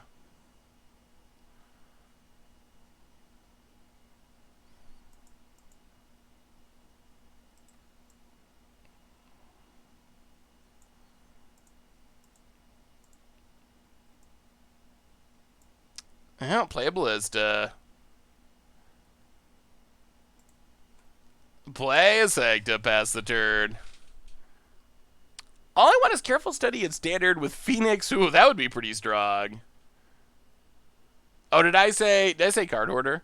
Yeah, I think the easiest thing to do is just the Scoop Soldier sticker. If you mention that you want a sticker, that would definitely be a side to Card Kingdom that you were sent there by Goldfish. But I could check and see if there's anything more direct than that that is worth mentioning. Well, alright. We need this Tron land. That is the long and short of it. That pillage, really good.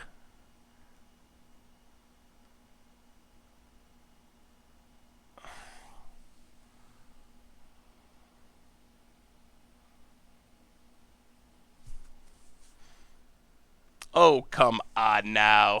Oh, come on. And now we draw the tower. Well, I think I know I'm not a Dirty Tron player. Just because I don't have it in me. This is reconfirmed. Even if you're trying to do something janky with Tron. Oh, it's just a miserable deck. I'm not cut out for it. Tron and Mirror March. Although I might be trying Mirror March again in the near future. All right. Well, last shot, and then we could try Waste Not. Two of the same Tron land, a bunch of other lands, some cyclers. We will mull. Two different Tron lands. Blood. How do you beat Blood Moon and land destruction? I will say that I feel like the matchups we have played probably are making this deck record-wise look worse than it would if you played a different set of matchups. We have played a lot of decks that I would just consider really good against what we're doing. Main deck Fulminators, main deck Blood Moons and Land Destruction. We've kind of run the gauntlet of like, you know, fridge decks that have answers to Tron in their main deck. So keep that in mind when you're evaluating the deck. That the matchups have definitely not been ideal. Perhaps with Terror of the Peaks. Terror of the Peaks is a pretty sweet combo. That might be something that's happening. Blood Moon is good, clean magic. Blood Moon is punishing people for being dirty Tron players and not playing basic lands, going too far into 4 colors or 5 colors. Also just for trying to play Magic, but those other things as well.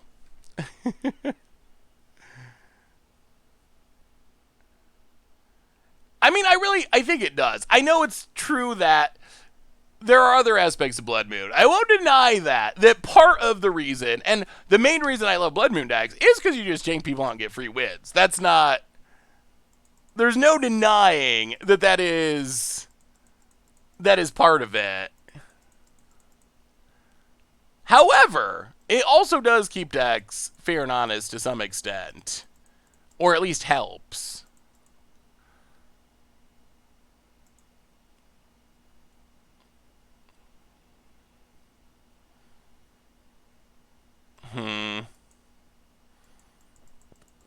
Oh, we're gonna get Blood Moon again. I know it. I can feel it in my bones. Well, yeah, sure. Expedition map. Mine tower. Get the power plat. Play it. Expedition map. And your go, opponent. So we have the Sages. We'll see what destruction our opponent has. Blood Moon or Land Destruction, super bad. Our Perry for the 2nd month. Welcome to the Fishbowl. Thank you so much for your subscription. Big super cheer for you. Thank you, thank you, thank you. What's the best deck at stopping your opponent from playing Magic? Ooh. Depends on the format. In Modern, Lantern Control isn't really a thing anymore, but Lantern Control was really good. Free Win Red / Mono Red Prison is another really good one, I think. Certain builds of Land Destruction, Trinisphere Land Destruction builds, can do it very well in Modern. In other formats, like Vintage is probably Stacks. Stacks is pretty good at... is pretty good at it. Yeah, well... That's a card we were hoping to avoid. I would much rather be the person casting the Blood Moon than the person playing Tron lands into the Blood Moon, I've realized. Well, at least our land comes into play untapped. That's something. We get to...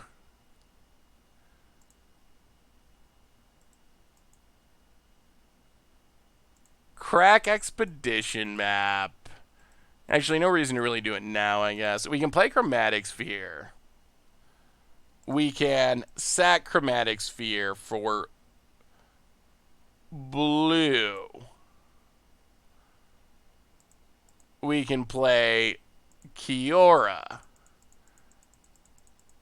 We can pass the turn. Well, Waste Not is coming. No, notice members. No removal at all, really. I don't think there was actually removal, period. There's Ensnaring Bridge to stop the beatdowns, but I'm pretty sure there's 0 ways in our entire 75 of actually getting Megas off the battlefield. Untaps. You know, something big's coming.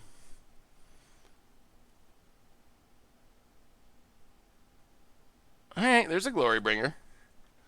And that speeds up the clock. Yeah, it's gonna be tricky. About it. Everything in our face. 4, 5, 6, 7, 8.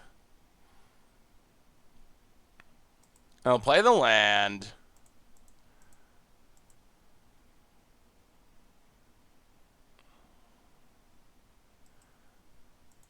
Play Karn. Yeah, we can't even get empty-handed. Yeah, we can look at our sideboard, but I think this... I mean, I guess the way to get off the battlefield is Walking Ballista. That is technically a way. And then I guess Spine of Ishah, but you really kind of need Tron for that to work.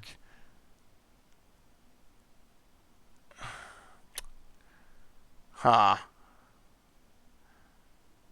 So we'd have to 1, 2, 3, 4. And Snaring Bridge isn't going to do it.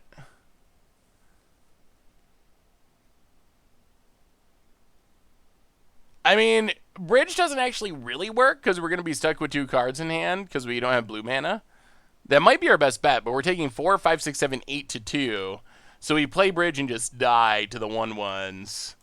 Yeah, alright. I think that does it. Let's waste not. Oh, so what do we learn about this deck? And I will say, the combo's sweet. And it is cool that the combo exists. And definitely hats off to whoever I cannot remember the name. I think it's on the deck list actually. To let's see.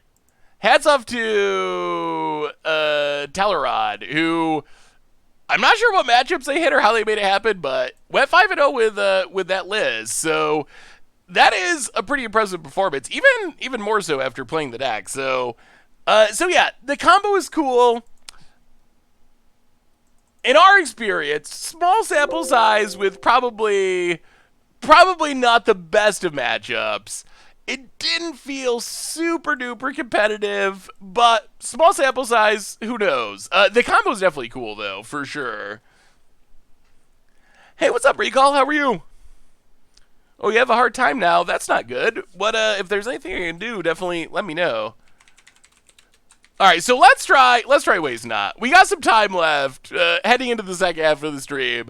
This was the other deck from today that looked interesting for Modern. So this deck, Waste Not, you probably know it, you probably love it. 2-mana enchantment. When your opponent discards card, it does good things. Makes zombies, adds mana, draws you cards. So in this deck, we're not a full-on combo deck. We do a Burning Inquiry, which is a way to force our opponent to draw and discard when they don't have cards in hand. But really, we got Kroxa to discard. We got Ravenscribe. We got Thoughtseize. We got Inquisition. So we're kind of almost like a weird style of 8-rack deck with no actual racks in the deck.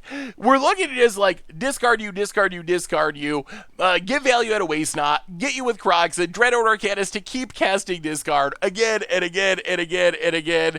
So that is the main plan. Also, Necrogen Spellbomb can just lock the opponent. This does work at instant speed. So if we actually get to Necrogen Spellbomb, pay 1, opponent discards a card, we can get our opponent empty-handed, and then just every turn on our opponent's draw step, crack that, getting it back with Lurrus, do it again, do it again, do it again. So that is the plan of this deck. Let's see if we do better with Waste Out. What's your prediction, chat? Between these two decks, which one do you think we'll get more wins with?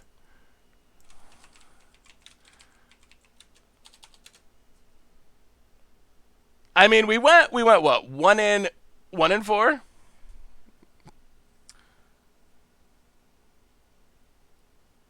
Should add a rack or two. Yeah, what do we have in the sideboard for Graveyard 8? We have Spell Bombs, which are good with Lurrus. We have Surgicals. That might be enough. All right, let's just try it. Let's just give it a go and see what happens. Let's see if we can Waste Not some fools in Modern. I mean, this deck does seem better suited against Blood Moons and all that kind of stuff. How hyped are you for Historic on Thursday? I'm super hyped, Corneris. I've been working on brews. I've been working on like an article and a video that's going to be coming out about some of the brews I'm working on.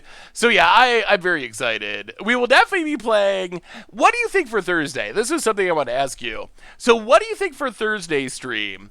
Do you think it would be more fun to play Jumpstart? Like you play the actual Jumpstart format and see what it's about, test it out out of Rita, or try to just jump right into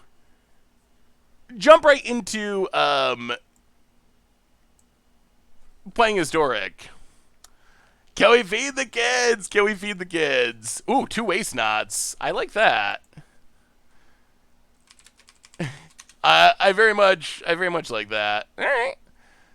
Turn 1 Thoughtseize. Turn 2. Burn. Okay, I don't like that as much. Waste Knot does not gain us life. Opponent gets in, hits us. Top card is a Croxa.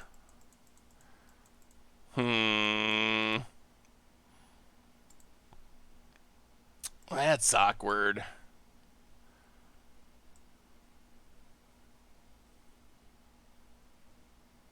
Oh, I don't think we can shock ourselves.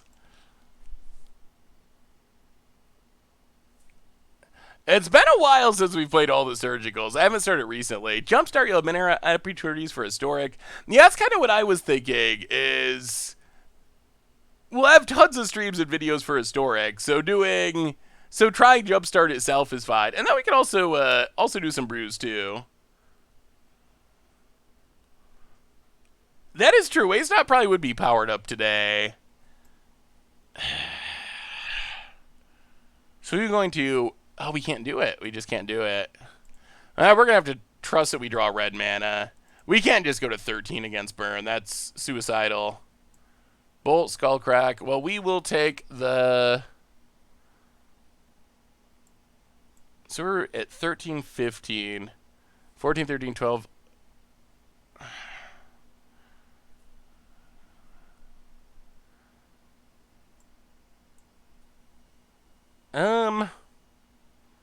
Yeah, take the bolt.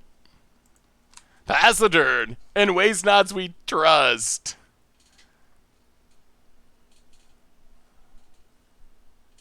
Bone it.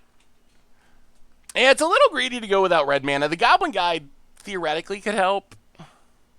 Yeah, there's a red mana. So that's good. We drop to 13. Ooh, and a bolt.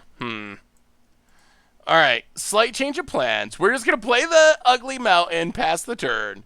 Deal with the Goblin Guide, go from there. We're at 13. We are semi-stable. We don't really have life gain. How did Tron go? It was really janky. It was really, really janky. We did get some combos, but it takes a ton of clicks. So everyone would just scoop before we actually could steal their stuff with Memnarch. So we went 1-4 record-wise, and we did play tough matchups for the deck, but yeah, it was definitely a far-out janky deck, like it looked like on paper. But the combo's really cool when it comes together, minus the insane amount of clicks it takes on Moto, which is really high, the number of clicks. Even, I say that about a lot of combo decks, this one was even more excessive than most. Alright. Not dead yet. We're at 9. We know our opponent has some burn in hand. We know there's a skull crack, at least. Yeah, I mean, sadly, in this matchup, I don't think we can afford to take time off to play Waste Knot, as sweet as it would be. I think we gotta hope next turn we hit another land. I think we just gotta get a card out of our opponent's hand. They discard a Sacred Foundry. We play Castle Lockwade. We pass the turn.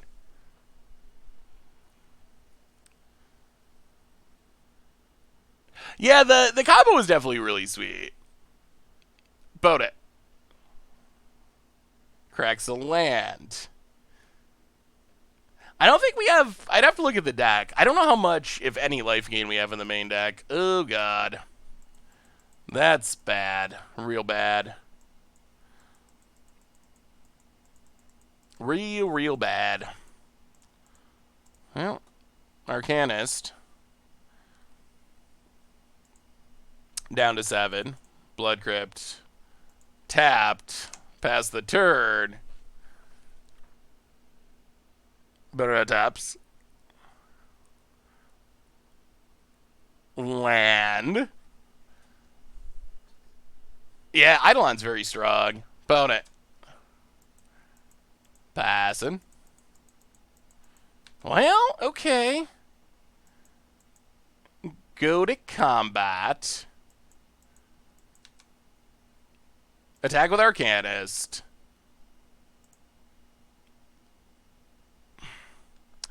I mean, we gotta do it. We're not gonna win. Yeah, we're not gonna win without doing this, but we probably just die with the trigger on the stack. Yeah, we just imported this deck list. So I didn't get the time to actually update everything with the sweet basics. So we got the bad basics for this one. That's all right though, because we got Waste Not. Waste Not sweet. Opponent. We go to 5. Considers their options. Lightning Helix. We know there's a Skull Crack, and that's game. Yeah, burn is good.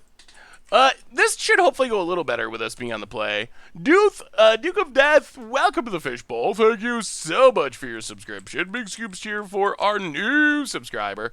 Yeah, we have had some bad matchups like crazy tonight, just on all fronts. Well, we get 2 Collection Brutalities.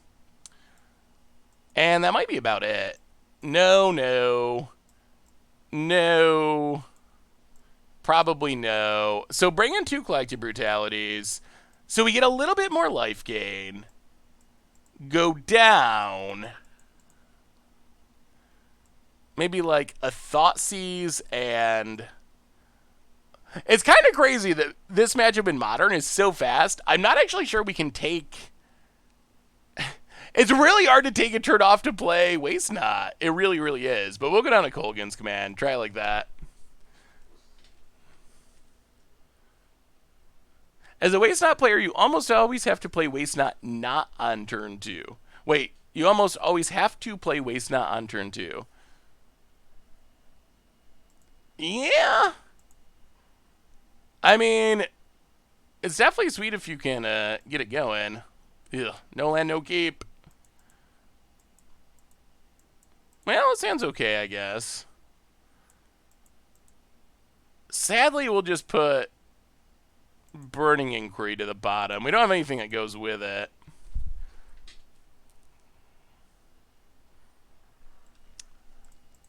Yeah, the hard part is just, in this matchup, just the insane amount of damage coming across. And also, Waste Not doesn't do much. I mean, it generates just general value, but... We will take a Swift Spear. Well, that opponent's hand is not very good. We can just avoid playing creatures. It's definitely fun. No, I mean in this matchup in specific, it's not very good against burn. Like the stuff it doesn't gain life, doesn't really do anything super helpful against burn. It's a very powerful card, but it just doesn't do anything especially exciting in this matchup. All right, we get a Thoughtseize. Let's Blood Crypt, Untapped, Brutality, 2 modes.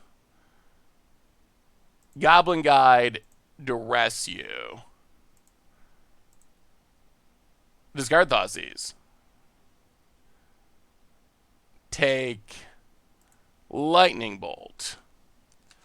Pass the turn. So opponent doesn't have much going on, but neither do we at the moment. Do you have anything for Historic in mind after Jumpstart releases? I do, DH Soaker. I've been working on a bunch of Historic Jumpstart brews. There's a bunch of sweet ones, really, that I am pretty excited for. Well, Lures to hand, go. Yeah, I'm gonna have a video coming out, I think Thursday when Jumpstart releases, and an article too. Well, article that I made a video for to go with, about some of the brews I've been working on. So that should be fun. Is WotC killing Pioneer for Historic? Maybe. I actually don't think that is a full-on conspiracy theory. Like, I'm not gonna say that that is what's happening, but I don't think it's is off the wall as many things that I've heard. Is that Wizards wants Historic to be more popular. Their focus is on Magic Arena, and Pioneer isn't really part of the plan. So, I don't think it's insane that Wizards is kind of like pushing Historic and not. I don't think that they're intentionally making Pioneer bad so people won't play it. That seems like a stretch to me. But I think it's more that they're just not focused on the format. They just announced organized play stuff today. And obviously, with the pandemic and stuff, there's no paper. It's all arena. There's very, very tiny, limited amount of stuff on Magic Online, which is basically like qualifiers that let you play more important events on arena. So it doesn't surprise me that Wizards is not super focused on formats like Pioneer and so forth. Well, we can't cast the Lures because we know our opponent has a Searing Blaze in hand. So it just gets immediately killed and we take 3. So we need to find like an Inquisition or something to get rid of it first. Opponent keeps throwing Lava Spikes. Down to 8. We might just Kolaghan's Command with how this hand is looking. Our opponent might, well, they're probably not going to discard it, but discard a card, hit you for 2. We too could be burned. Yeah, I mean, we got to make it would be nice to make a move, but our move can't be run out Lurrus. Oh, okay. So it'd be better if we had Waste Not, but see what we spin into. And see what we spin our opponent out of. Alright, now our opponent's going to crack their fetch lands. When we have another Twitch stream Commander Clash, it'll probably be a little while. I would guess between the next seasons, opponent runs out of Skullcrack. Alright. Well, our hand looks the same. We will... Alright, Searing Blaze is down, so we will play Lurrus. Bobble. Bloodstained Mire. Alright, can Lurrus start getting in and getting us our life back? That is the question. About it. Two cards in hand. What are they? Swift Spear. Cracked Scalding Tarn.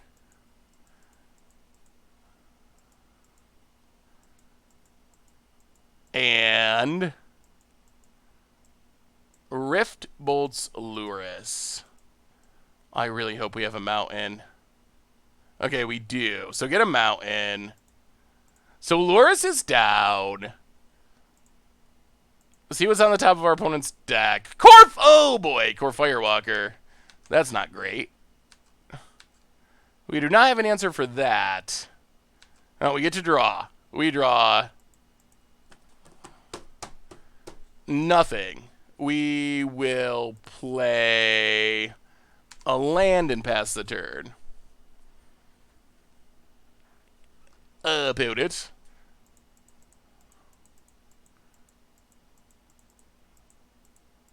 Yeah, I guess I can't cast it yet. So that is a tiny bit of good news. Oh, play a Bobble. Oh, that Lurrus would have been so good if our opponent didn't draw the bolt. Crack the Bobble. Searing plays. I'll pass the turn.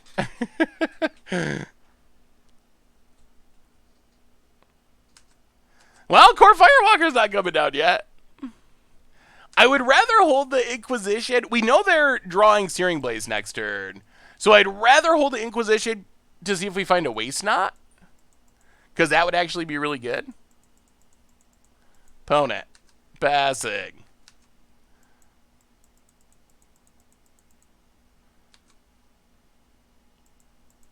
Marsh Flats.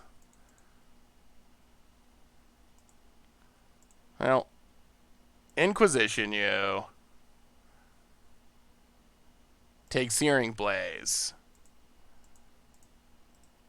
Croxa you.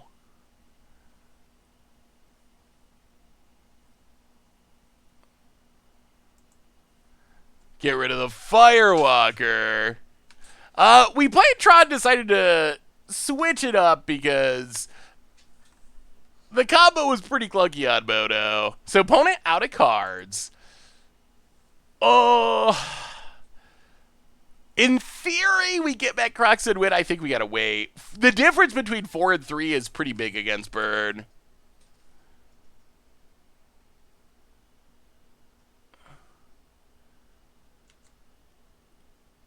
Should you have Croxa X2 to have a threat in play on turn 4? I don't think so, because then we put ourselves in danger of dying to 1 burn spell. Now, this isn't great. We do have to kill this Eidolon. We drop to 2. There's our Waste Not. Well, see what our opponent draws. Waste Not. Opponent does get 2 draws, which is not good. It's the Horizon lands have gone a really long way to upping the power of Bird. 1, 2, 3, 4. Well, here it comes. Hit ya. Pass the turn. Well, do some fizzling, please. We got like an hour or so, CS Dragon. I mean, if we didn't cast Inquisition, then...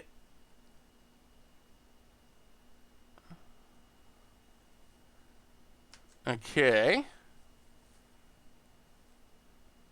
Oh my goodness, oh my goodness, oh my goodness. If we did cast Inquisition, though, then our opponent has Searing Blaze, so we go to 3 anyway. So maybe there's an argument that we just, like, go for it and are like, we hope you fizzle. But that's one of the cutoff points against Burn is 3 to 4. Like, it's really interesting playing against Burn. Yeah, we got there. That was super close. Against Burn... Our odds were not good. That is true. That is very true. Against Bird, there's certain life totals that are more important than others, and probably the single biggest one in the entire matchup, any matchup against Burn, is the difference between 3 and 4. Because you only die to 1 bird spell if it's Boros Charm at 4, but at 3, you die to basically the entire deck. So it is a really big point of life. I don't think, like, ooh, this is interesting. And we even have Cling to Dusk. And this is a Waste Not. Okay, this is as good as it gets for Waste Not. We'll see how dead we are when we cast it. We can discard on 1 if we shock ourselves. All right, Rift Bolt suspended, sure. Oh, that's even better. Marsh Flats. Crack it. Swamp. Inquisition you. Oh, opponent's got nothing. Opponent's got nothing. We'll take the Lightning Bolt. Oh, I feel good about this. This is Waste Not's time to shine. Yeah, we ended up switching to Waste Not. We did a league with Tron and decided to switch. Opponent. Yeah, Cling to Dust is the way we can gain life as well, which is helpful. And our Waste Not's going to do things, which I'm mostly hyped about. Opponent. What do you got? Sunbaked Canyon.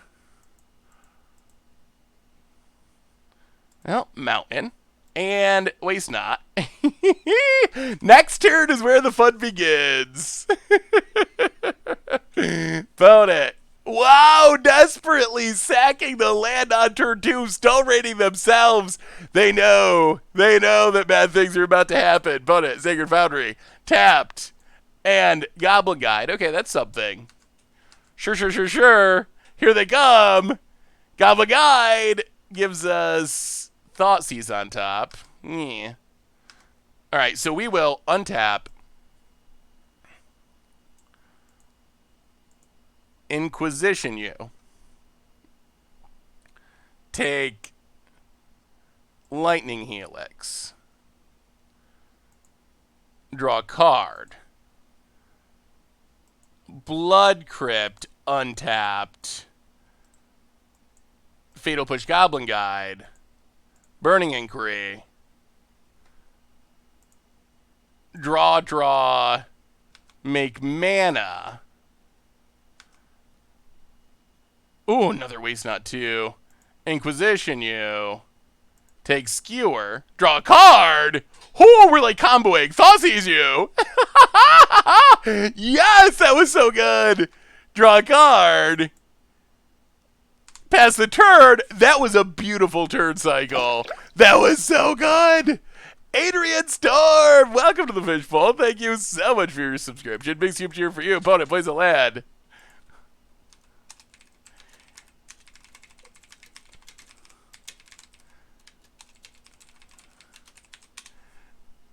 Passes. Well, add another waste not to the pile.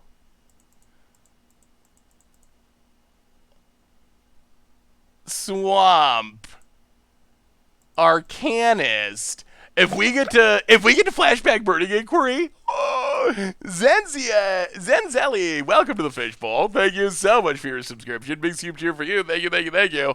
If we get to flashback this Burning Inquiry, it's so sweet. Opponent tap land. Passes. Oh, the dreams are being lived. Oh my goodness, and another one. Burning Inquiry. Spin the wheel. Get a handful of triggers. Another one likely still to come. Make some mana, draw some cards. Oh, this is good. This is really good. Make some mana. We will play a Croxa. Get rid of that last card. Uh-oh. No, not a bolt. Bolts are phase. Okay, that's fine. Bolts are phase. Sure. Opponent goes to 17. Cling to Dust. Exile Goblin Guide. Gain a bit of life. Mishra's Bauble. Blackleaf Cliffs. Crack the Bauble. Go to combat. Attack with Arcanas. Flashback. Burning Inquiry. Yes, please. Get a few triggers. It's working. It's working. Stack them up. Draw, draw, draw. Draw 6? No, we get some zombies. 2 zombies, draw 4. Cling to Dust. A Croxa. And pass the turn. DPG, welcome to the Fishbowl. That was not a bad turn at all. Thank you so much for your subscription. Big super cheer for you. Thank you, thank you, thank you. Well, you might as well bobble. We've drawn like our entire deck. Oh, opponent's got a bolt on top, but we ain't scared of no bolts at the moment. We draw 2 more cards. This is actually really going off. Oh, Pete? That's way easier than DPG. Will do. Oh, we have so many more Burning Inquiries. Oh, this is sweet. An opponent scoops it up. And that was great. That was great. That was the sweetest thing we've done all night, for sure. The deck does not have hollow ones, but whoo, that was very spectacular. We beat Bird somehow, some way. I mean, we did draw an insane amount of cards. All right, let's do that again, because that was sweet. Maybe Waste Not's really good. Ooh, that's... Oh, you got a Waste Not. Sure. We don't have discard to back it up, but we can turn 1 Thoughtseize, turn 2 Waste Not, pray for discard, off to the races. Yeah, that third game was the sweetest thing we've done with the deck so far. I guess we're still in our first game, but that was by far the sweetest thing we've done with this deck. Ooh, opponent's playing Tron. We will take Expedition Map, play a Bauble. Crack a Bauble, take a peek. Oblivion Stone. All right, opponent's playing real Tron, I would say. Come on, discard. Burning it. Ooh, Croxa's discard. Opponent, land, and cantrip.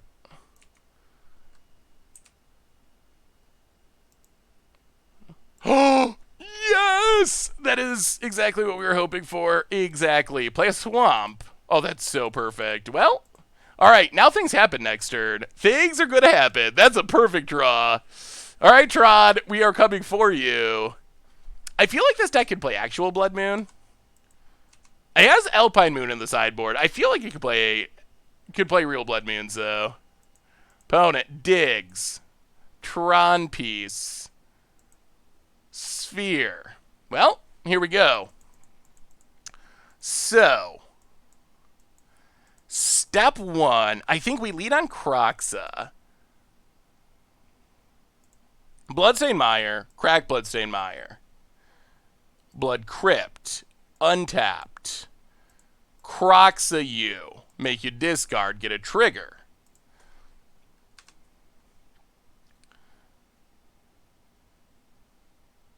Opponent discards a land, so we make mana. Well, we will party time, Burning Inquiry.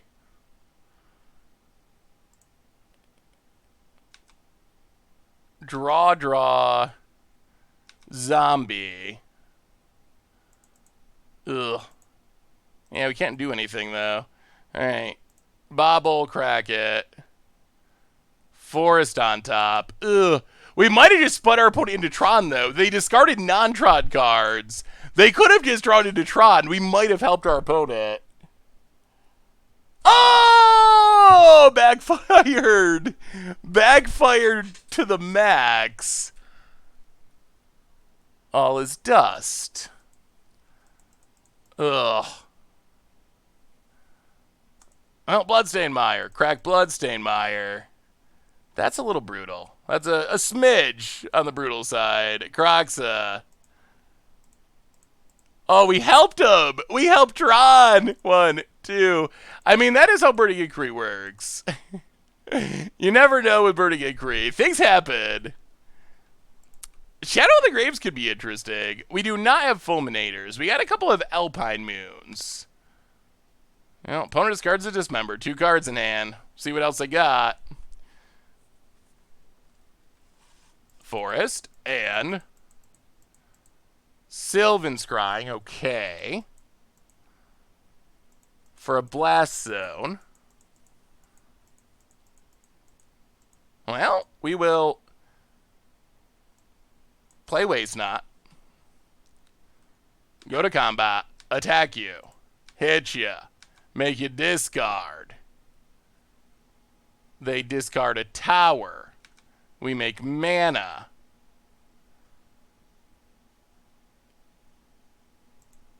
Exile Urza's Tower. Draw a land. Well, alright. Blood Crypt. Untapped. Opponent's gonna have 1 draw, I think. 1, 2, 3. Kolaghan's Command. Hit you. Discard.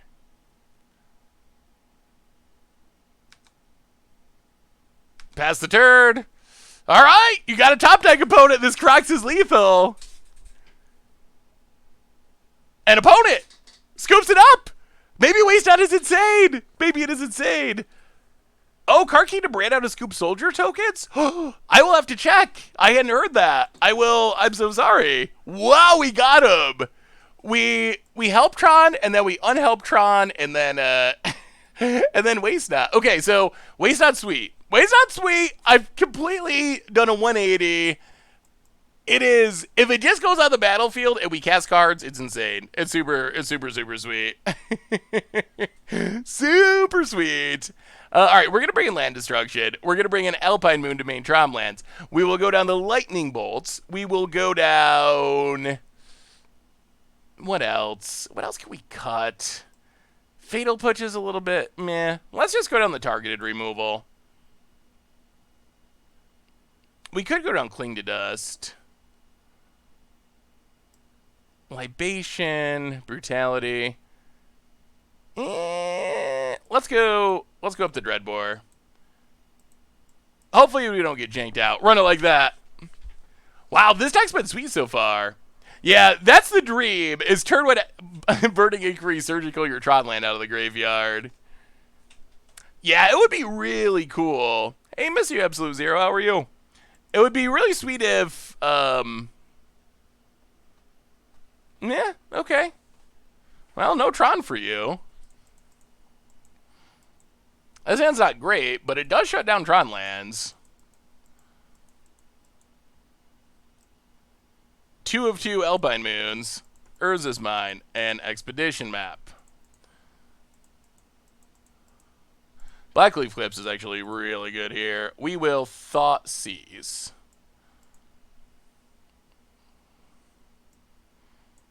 Relic Karn Ancient Stirrings. Yeah, take Ancient Stirrings. Pass the turn. I have a Purple Fish sub badge. Yeah, hey, what's up, awesome dude? How are you? Good to see you, good to see you. Ponent. Waste Not needs to be reprinted. I think that's why it's gotten a little bit expensive, is it just hasn't been reprinted in a long time. Well, Alpine Moon. Tower.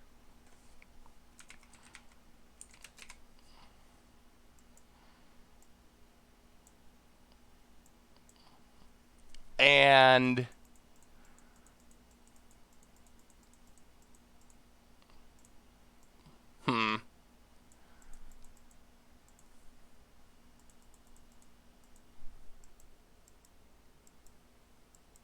you think we just play the second one on Blast Zone?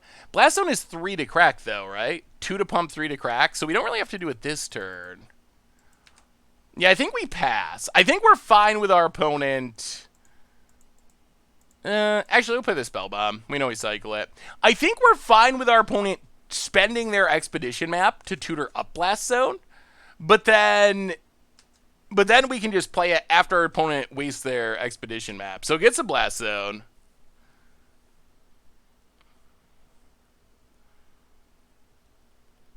And Relic of Progenitus. And eats it. Yeah, I guess that's true that it's probably better to name the land they don't have. I'm not much of an Alpine Moon player. I'm more of a turn all your lands into mountains type of land hate player. And we will Thought Seize our opponent. Take the Karn. Play a mountain. Alpine Moon. On Blast Zone. We do need to get something going, though, because our opponent is going to just...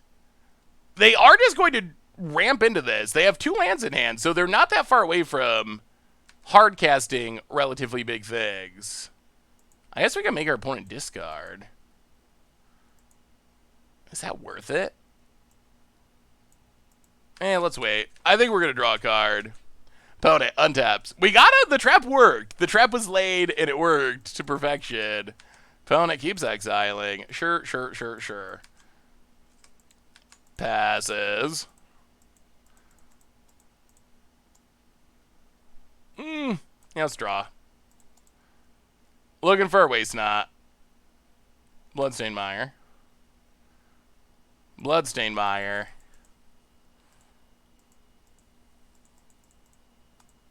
Let's spin it to win it.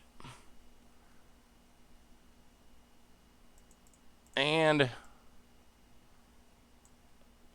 once more.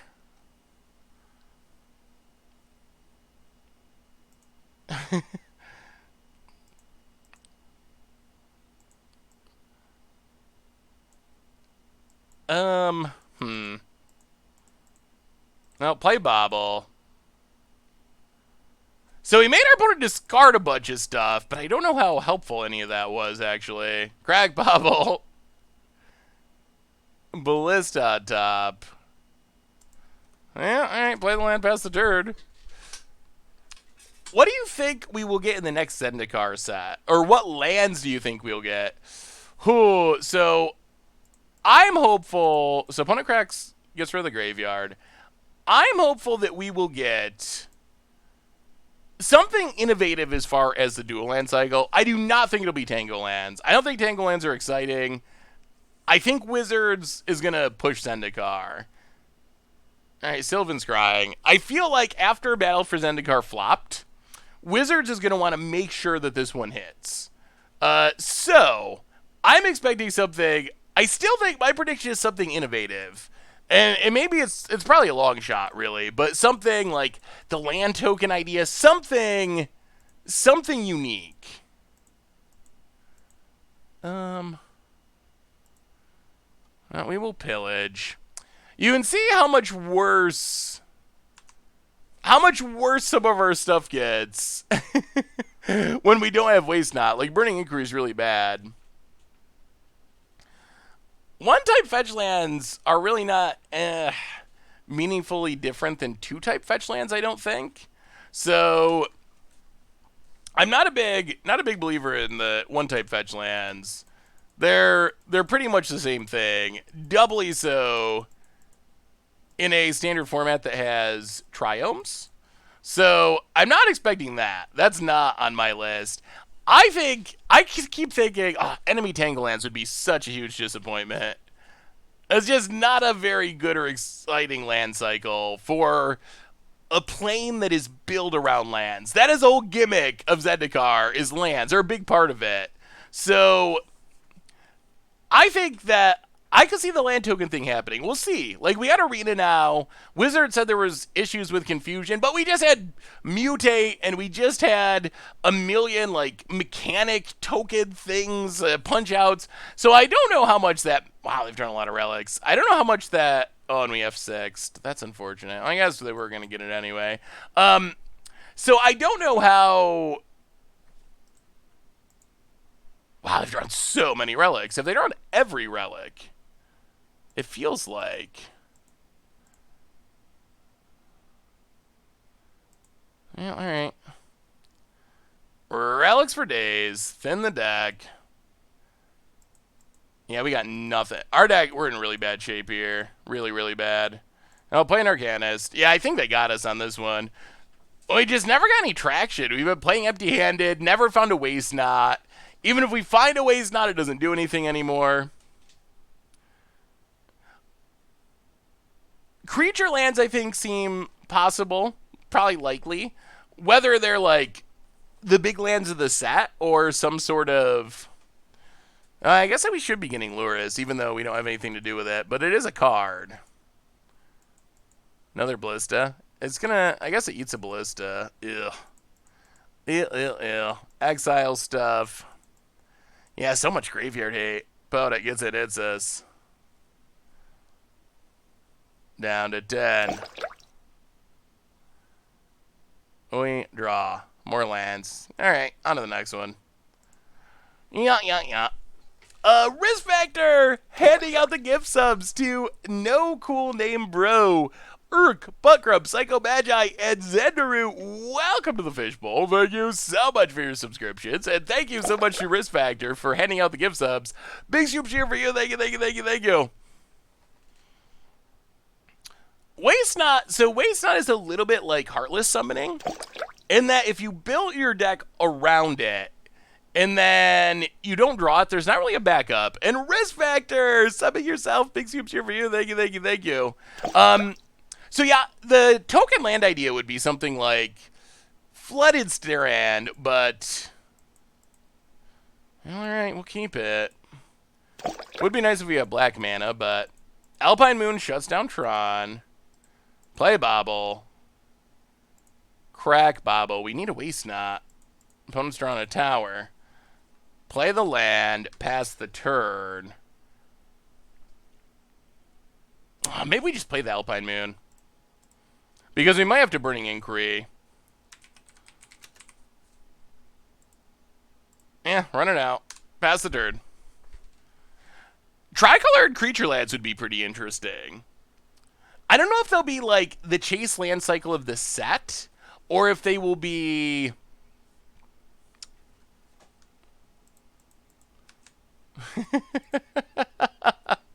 Well, we tried to play around that, but helped our opponent in the end. Opponent, Biasin. Well, play the land, crack the land. Grab a swamp. Play Dreadhorde Arcanist. Pass the turn. Opponent.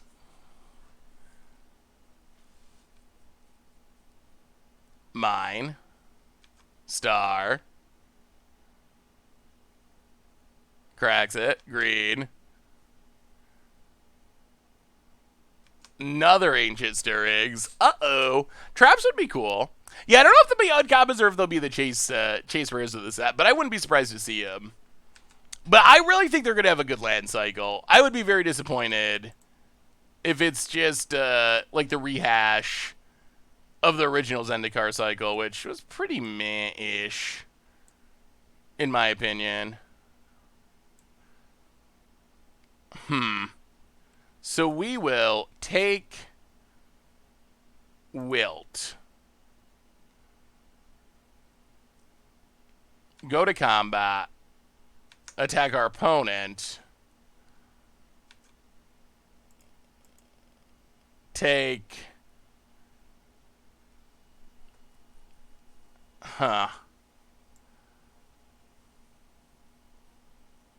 So many top. Opponent has like Megatron, Super Duper Ultra Megatron. I'll take Karn.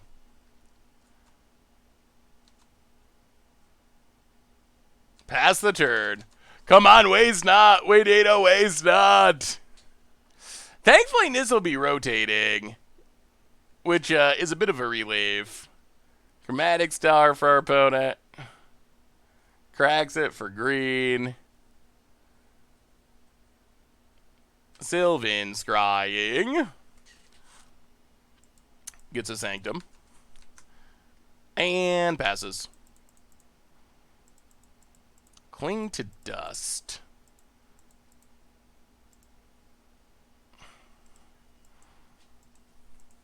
I'll spin it to win it, I think. Burning Inquiry.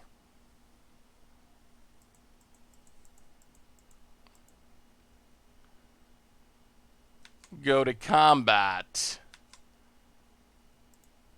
Attack.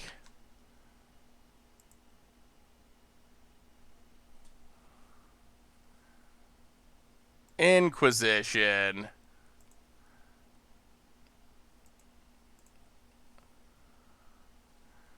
Alright, so opponent's on the all-land plan still. Hit our opponent.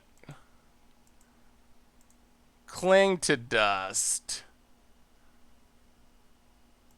Draw a card. Oh, we just need mana. We need mana. Mana, please.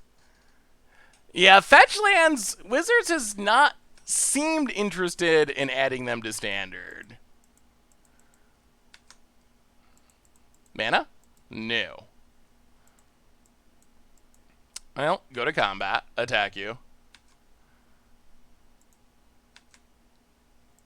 Flashback. Cling to Dust. Exile. Karn. Okay, there's a land. That's good. Bloodstained Mire. Crack Bloodstained Mire. I like where this is headed. Blood Crypt. Untapped.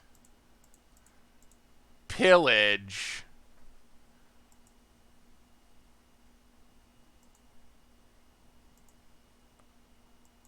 The Mine.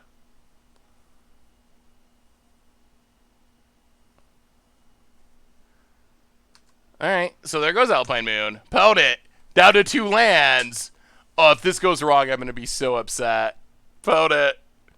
Okay, tower. That's fine. Plays a tower. Passes. We draw land. So. Oh, can we actually ride this to victory? Combat. Get it with Dreadhorde Arcanist. I don't think we want to flash that back yet. No.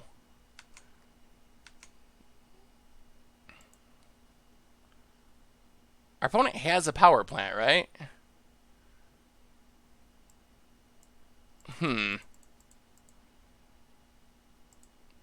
Raven's Cry Mew.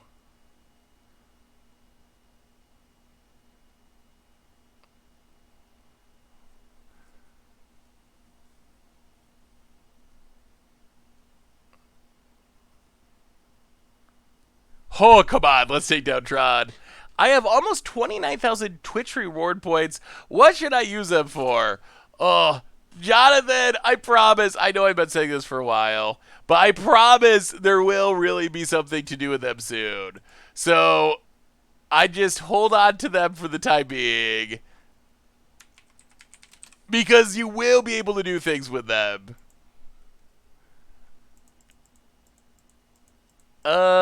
And I appreciate you getting all those points, because that means you've been hanging out and watching, which is sweet. So we name mine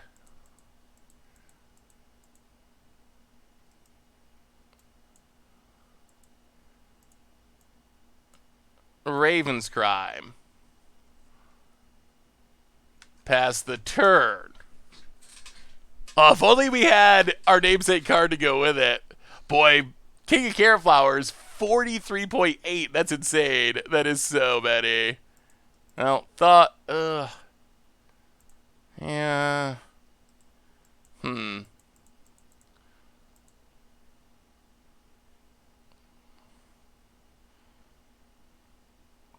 I would like to get our opponent empty-handed. Colligan's Command. Make a discard.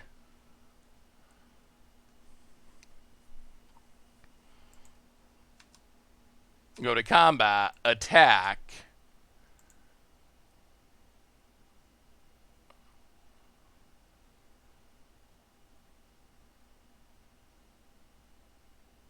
Raven's Crime.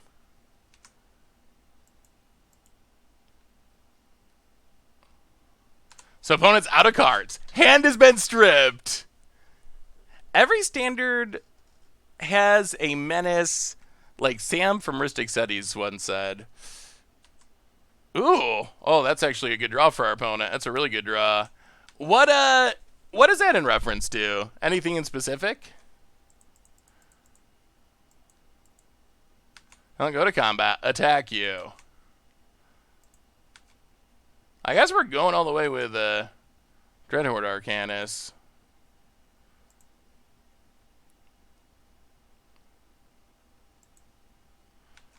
Well, we found our Waste Knot. Opponent exiles, draws a card. Sure. Well, we will play Waste Knot. We will Thoughtseize. Take Oblivion Stone. Draw a card. Marsh Flats. Crack it. Blood Crypt tapped. Oh, this is where Burning Inquiry would be the best, the greatest. Yeah, there are a lot of menaces in Standard right now. Oh, the pizza stream was spectacular, thanks to all of you, for sure. Oh, opponent cycles. That counts as discarding. Oh my god, it is Burning Inquiry. Party time. It is party time. Oh, opponent did that to themselves. Oh my goodness. Oh my goodness. Dreams are lived. Burning Inquiry. Another Waste Knot. Stack up the triggers. Oh, sorry, Tron. Sorry, Tron. Yeah. So we'll draw some cards. We'll add some mana. We'll make some zombies. We will go to combat.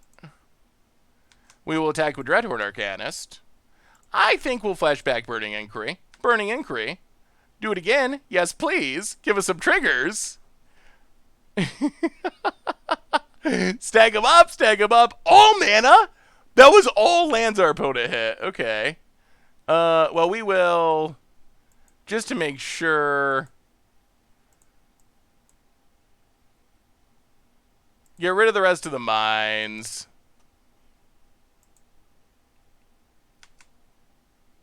Mana goes to waste. Opponent.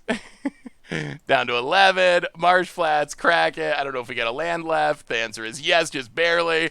Pass the turn. Opponent. Scoops it up. Scoops it up. Excuse me. that was great. That was super great. This deck does some really hilarious, really fun things.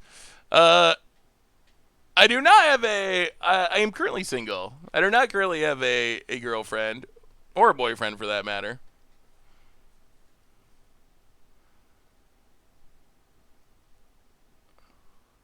There needs to be a second variation of Waste Not. That would be the biggest thing to improve the deck, honestly. If we could have if we could have two Waste Nots, that would go a long way. We got like Bone Miser or whatever that was in Commander, but it's not legal outside of Legacy in Commander. So you can't really play it in Modern or Pioneer or wherever. Well, I guess we can Thoughtseize a bit. Arcanus is actually a pretty sweet card. It seems especially sweet in this deck because we have so much discard to protect it. So usually by the time it's coming down, we've at least hit our opponent with Thoughtseize once, maybe twice. So there's a decent chance they don't just have an immediate answer. Well, no, the question was girlfriend or boyfriend. We will keep.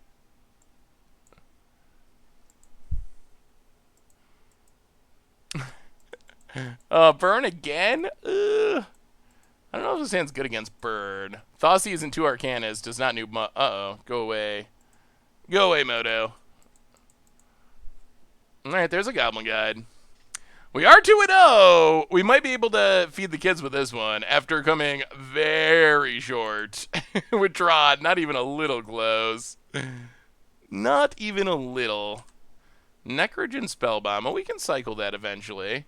Bloodstained Mire, crack it. Grab a Swamp, and Thoughtseize you.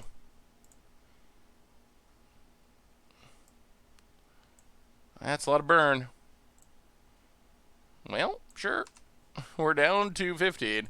I think we actually cracked the wrong fetch there. That might actually be a problem. We should have went with Marsh Flats, because we can get a Mountain with Bloodstained Mire.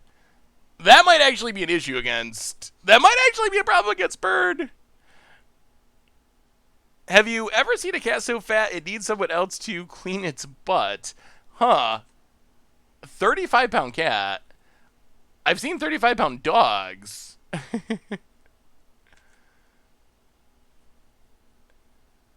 It's, Opponent gets it. Goblin Guide reveals more Thoughtseizes. I don't think more Thoughtseizes are going to get it done. Down to 7. Well, Thoughtseize you. Yeah, alright, sure. Well, that was a lot of bolts. A lot of bolts and few lands.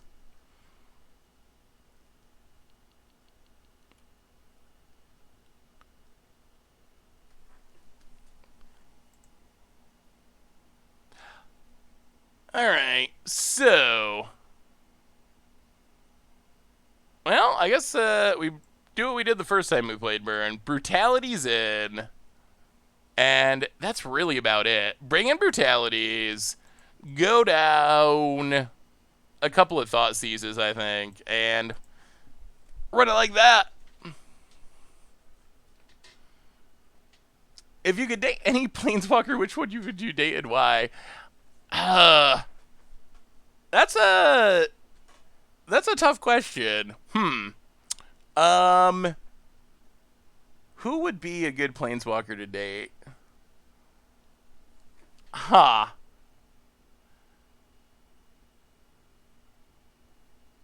I mean, Venser's my favorite Planeswalker, but it'd be a somewhat weird relationship, because I'm straight, so... I don't know. We talked about it a little bit yesterday. I don't usually think of Magic cards as far as, like, dating. To me, it's not that much different than, like...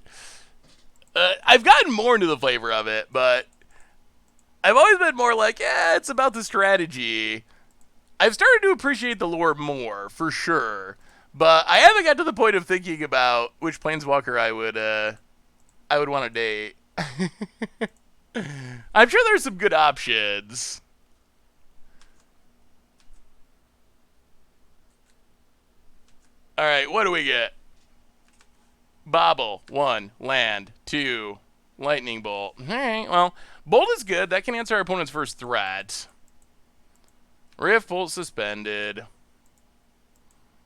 Yeah, we'll crack.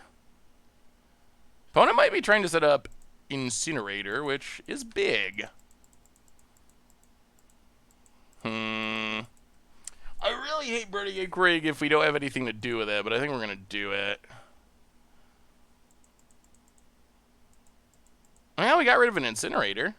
I guess that's sort of a win. Play a land, pass the turn. Opponent discarded 1,000,000 bolts.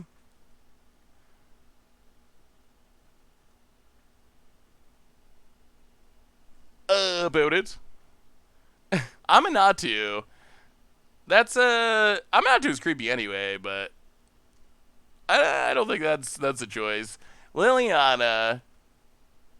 If you could date any chess piece, rook, pawn. Am I a picky eater? I used to think so, but then I ate a whole bunch of anchovies on pizza recently, so I guess not. Skewer the critics. Skewer the critics. Alright, so opponents was not phased apparently by having to discard their first Incinerator and a bunch of lightning bolts.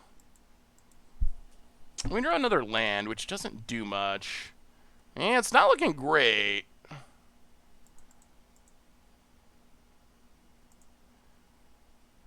Yeah, we're actually in really bad shape now. Well, Raven's Crime.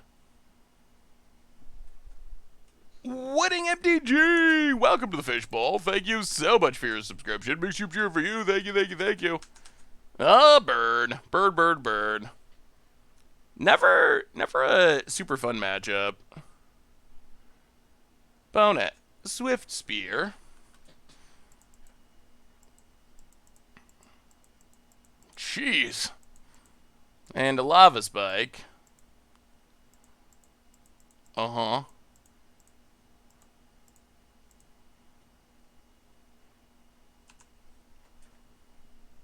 And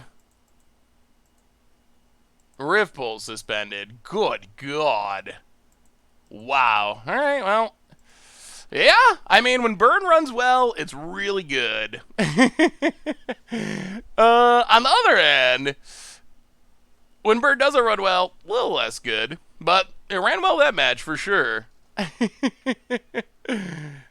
What was the putt there, awesome dude? Yeah, that was a very strong Burn hand for sure.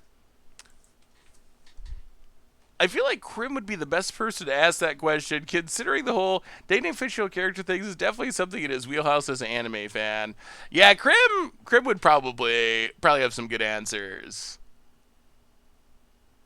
Actually, looking back on that pizza, the anchovies were really bad. The olives are almost as bad. I can see Krim going, I mean, it's gotta be Teferi, right? Or maybe Nicobo less.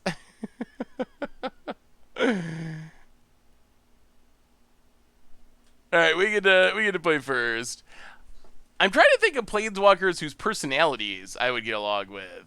Like, and I haven't read enough of the lore. Like, that's what makes it hard. Like, I know Chandra throws fireballs at things, and, you know, whatever, Garrick is smashing stuff in the woods or whatever, but I've never really read the books or the lore, so it makes it a lot harder to judge in that sense.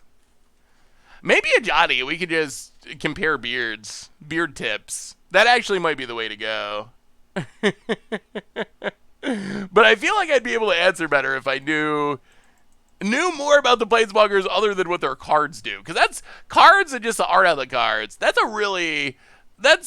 kind of like very like Tindery dating. Like that's not gonna work out most of the time. Like, sure, maybe, you know, it's fun and whatever, but you know, that's not gonna give you a happy long-term relationship very often. But I think you got to go beyond just the cards in the art and really get to know the planeswalkers. This is modern. We are moderning. Ways not. I'm surprised no one's made a some sort of magic card swiping app.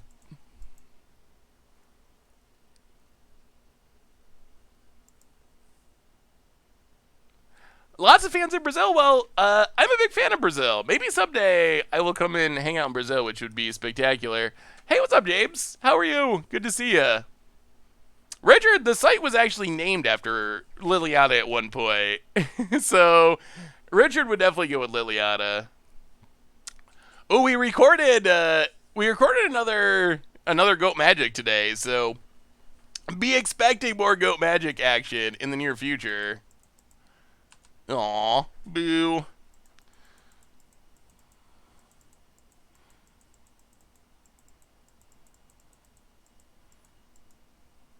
I don't know what our opponent takes. Maybe a Waste Knot, but we got a backup? Burning Inquiry is the best card with Waste Knot. Thankfully, Waste Knot not symmetrical, so... Yeah, more Goat incoming. I think the original site, when Richard was building the site, was just Liliana. Because it was during Innistrad era, and Richard was a big Liliana fan. So... Oh, well, thank you, DPG. Or, oh man, I forgot what you told me to call you. Something better than that. Yeah, but it didn't sound like Liliana.com. That doesn't sound that good. So I'll have to ask him how it switched to Goldfish. I don't know if I've ever actually asked him. I know it started as Liliana and then switched, but I don't remember how he ended up with Goldfish in specific. I wonder if he, I don't know, was just like looking around his place, tried to think of names, and like saw a fish and was like, hey, that'll work.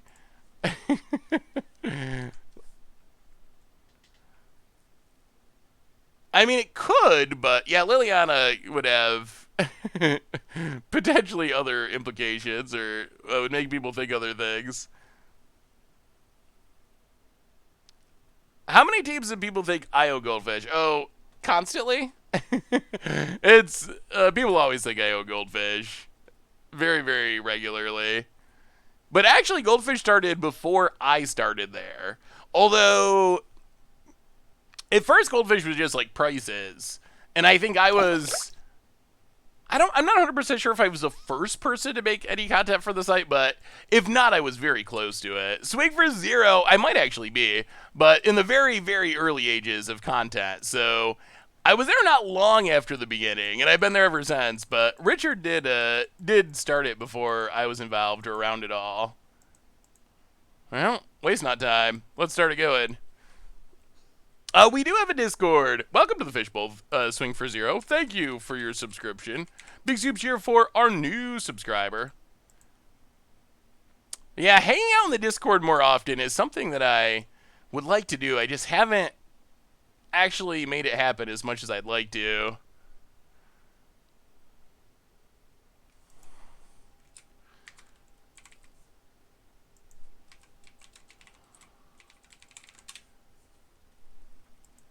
Alright, so we get some mana, which is not helpful at all, really. Well, alright, pass the turn. Now, opponent's discard gives them a chance, because they kept us from having two Waste Knots. What is our opponent playing? Just Jund? Are we up against Richard? Just chatting stream? Would that be fun? Would you like a just chatting stream just to like talk about stuff? Liliana. Well, that's fine. That makes our opponent discard too, so I think we're mostly okay with that. Opponent ticks up. We will discard Fatal Push. Opponent, another land. Always lands. Sure.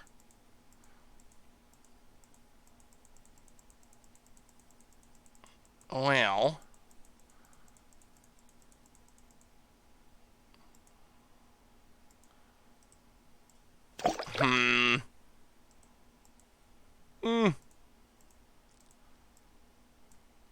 Let's Dreadhorde Arcanist. Pass the turn. Uh, Ooh, welcome to the Fishbowl. Thank you so much for your subscription. Big super tier for you. Thank you, thank you, thank you. What Jumpstart cards are you most excited for? I'm hyped for Core Spirit Dancer and Phyrexian Tower. Yeah, Spirit Dancer's on my list. Phyrexian Tower with Blood Artist is super sweet. Alright, well, opponent starts Lurisy things.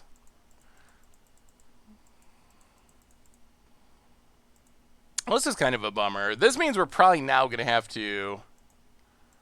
Well, we'll see. Opponent. Wow, just passes.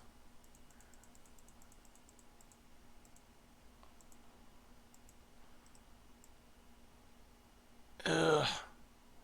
So awkward. Ravens Crime our opponent.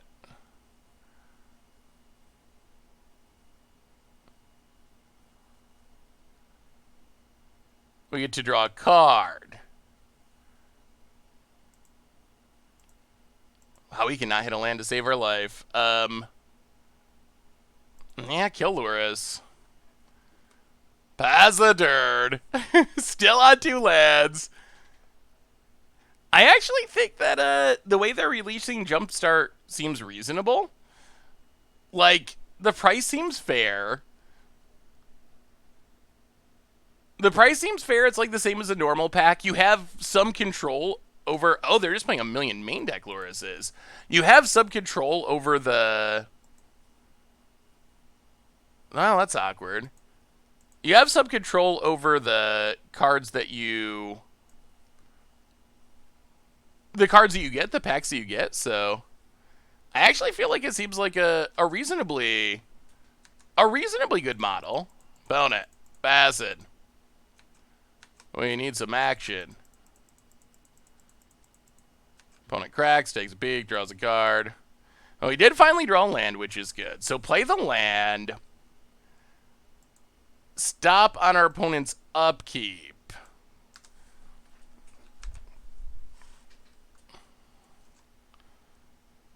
Upkeep. Opponent gets the bobble card.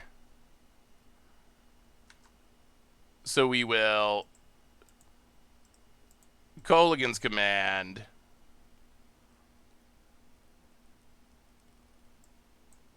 Discard, kill Luris.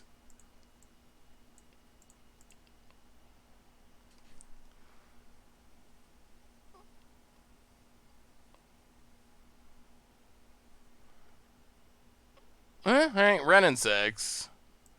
Ugh, we draw land we would have liked. Alright. Well, we got rid of the Renin 6. That's good. Opponent. Yeah, we're still going. We're getting near the end of this league. But hopefully probably going to try to finish it out. Boy, we just want to land. We want to land. Spell Bomb.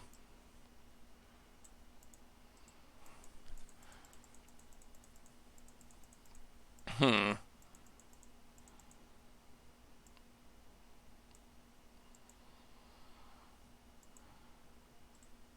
get Luris. Pass the turn. So much difficulty hitting land drops this game. About it. Raven's Cry, we gotta discard a land, and our opponent's empty-handed, so it doesn't do much in that context. We could have Necrogen Spellbombed and made our opponent discard on their draw step, but... Have a chat stream. I mean, we could do a chat stream. Just, like, questions and answers and chatting. Yo-Yo Ma the Third, welcome to the Fishbowl. Thank you so much for your subscription. Big soup cheer for you.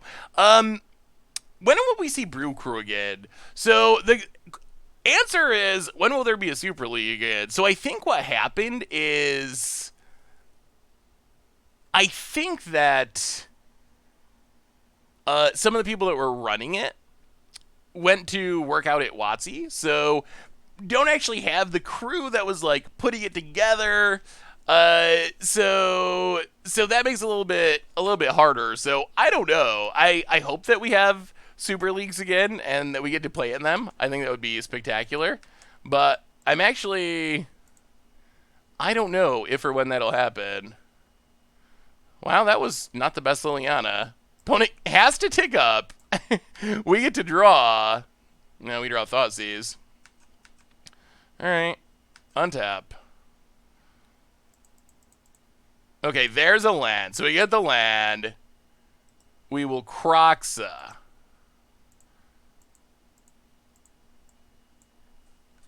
One, two, three, four. Actually.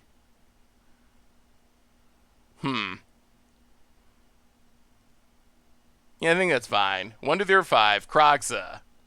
I mean, this is a fast clock. It starts our opponent to 9, and if our opponent can't deal with it, it just kills our opponent immediately.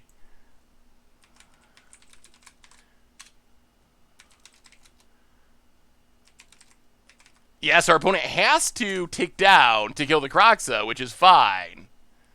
That gets Liliana away from ultimating. Opponent passes. We will play Luris.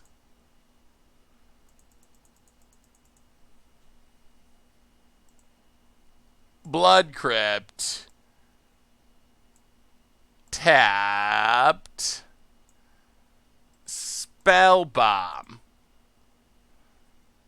Stopping our opponent's... Oh! We need to play untapped. The old spell bombs cost mana. Okay, that's okay. That was a slight punt. Do I have any pets? I have had pets, but I don't currently. The place I live at right now is not pet friendly. But when I move, I will definitely get a dog again. Cat, probably not. I mean, I don't hate cats or anything, but I'll draw a card. Play a bobble. Crack a bobble. See what our opponent's going to draw. It's a land. Well, in that case, get back Kroxa. Red, red, black, and black. 1, 2, 3, 4, 5. Kroxa hits our opponent. We know a land's coming. This is good for us. This is very good. Blood Crypt tapped. Pass the turn. This might do it. This might be good. When are you going to buy a home so we can watch your dog on the street with you? Hopefully soon. I would like to. The other thing that I would like about buying a place is it would make it a lot easier for like setting up a studio and whatnot. Opponent ticks up. We'll discard this Thoughtseize. Not doing much. Boat it. Biasin. Oh, well that does it. Fatal Push. The Goif. And, I mean, that was a good try from Jund. That was a good try.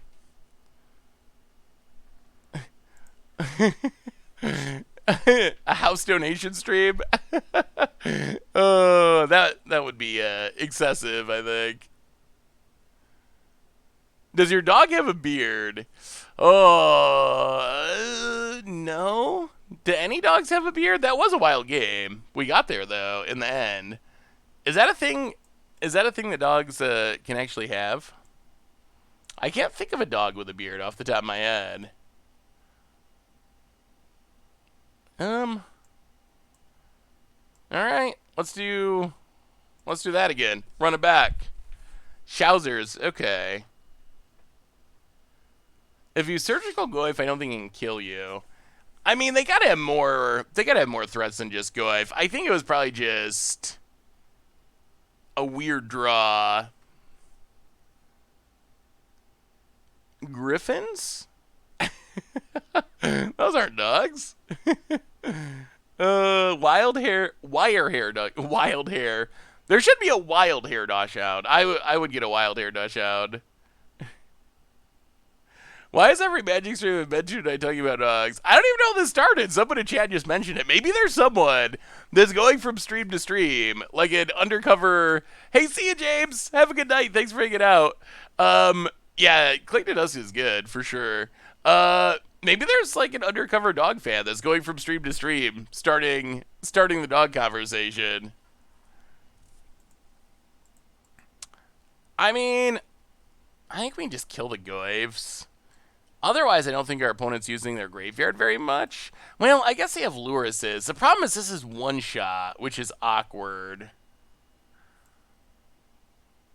We have the Cling to Dusts.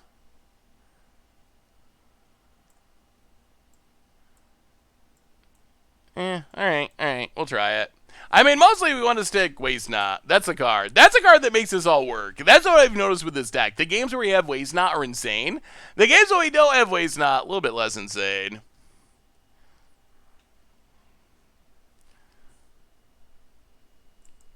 Alright, on to game 2 against Jund, I think. Well, we'll keep. Yeah. Yeah, you can share a picture of a bearded collie. Ooh, well, we're going to keep it. We got the Waste Not. Mana's not cooperative, but we get some redraws. And we even have the Burning Inquiry to go with it. We'll see if our opponent left in all their discard. Spice Cafe! With the Dash Hound. Welcome to the Fish Bowl. Dash Hound, thank you for your subscription. Big soup tier for you. Thank you. And let me see. Bearded Collie. Well, okay, it's like kind of beardy, I guess.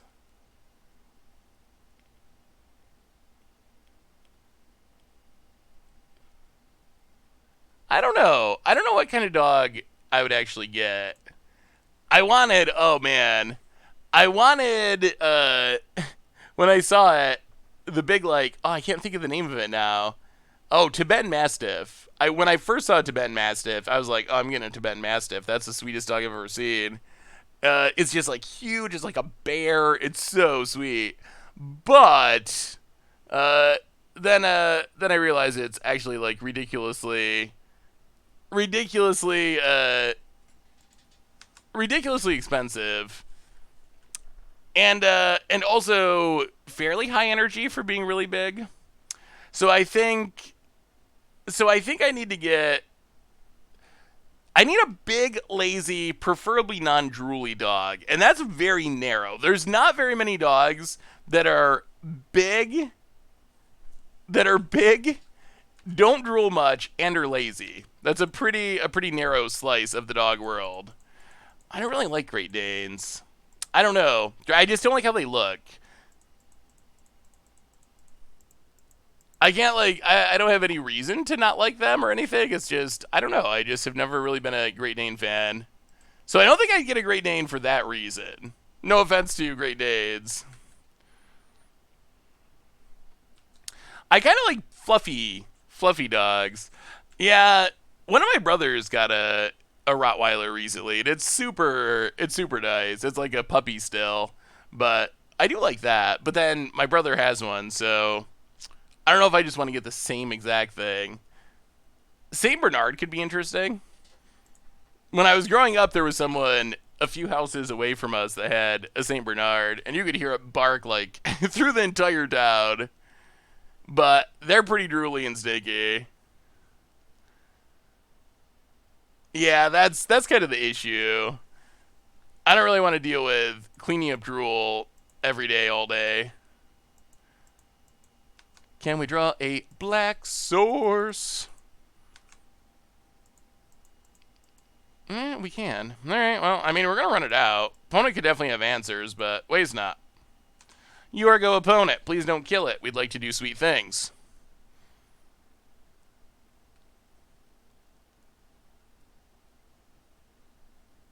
Vern Catacombs. Cracks it. We're like, okay with pretty much anything. Ooh, Dalmatian would be interesting. Should get a pet rock. You just tell me it's a dog, and I'll water it and whatnot. Pet it.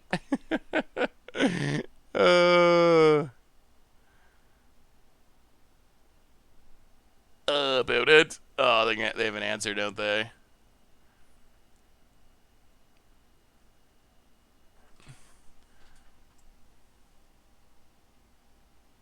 Yeah, I've been impressed with Waste Not in this relatively fair deck. Normally, I think that Waste Not's not great in decks like this, but it's actually been really sweet. Huh, okay. Well, we get a little bit of mana.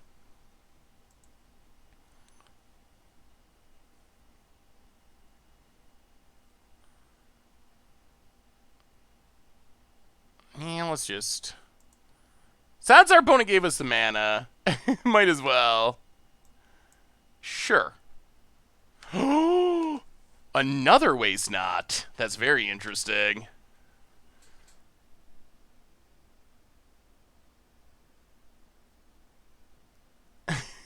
Nile Spellbomb. Okay. Oh, we're going to untap with the Waste Not, aren't we? Mishra's Bobble. Okay. Oh, come on, Black Source. Come on, Black Source. Black Source would be so good. Or just Burning Agree. That would be the best if we just drew another Burning Agree. We draw. Fatal Push. Alright, so I think what we do... How do we make mana? Oh, discard a land? Oh, that's tough. Well, let's Inquisition. Take Croxa. Make a zombie. Gaia Reach. Pass the turn. Definitely not explosive. Yeah, this one's running a little late. We'll be wrapping up pretty soon. Boat it. Cracks the bobble. Yeah, that's what happens when we try to play two. When we try to play two leagues in one stream, we end up running long. Ooh, let me see. Good Time Gamer. Do I think this is better than Waste Not Storm? So, I think they're just very different. This feels more like a fair mid-rangey style deck. Okay, sure. This feels more like a fair mid-rangey style deck that happens to have Waste Not, and Waste Not's very good in it for value. Waste Not Storm is basically like a Storm combo deck. So I think they're pretty different in that sense. Well, opponent's passing.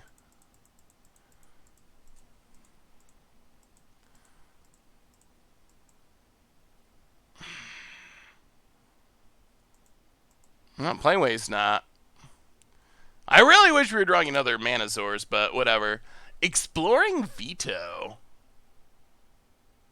That looks sweet. The Explorer combo with Bolas's Citadel was really cool, and Veto seems like a really cool finisher for it. I'm really hyped for Branching Evolution. I think, hey, see ya, Drew Goblin. Thanks for hanging out. See you Thursday, hopefully. I'm really hyped for Branching Evolution. I think Branching Evolution has got to be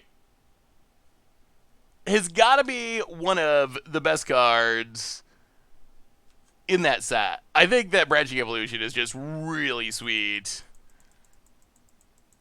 What do we find? Colligan's Command.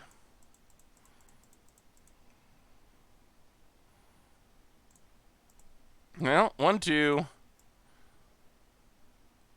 Loot.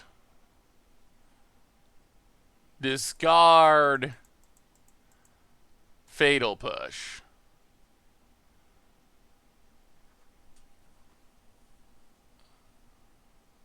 Alright, so opponent discards a land. We get to make some mana. So we get to play another Waste Not.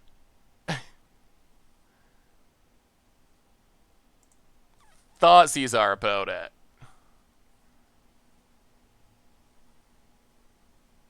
Take Inquisition. Draw 3.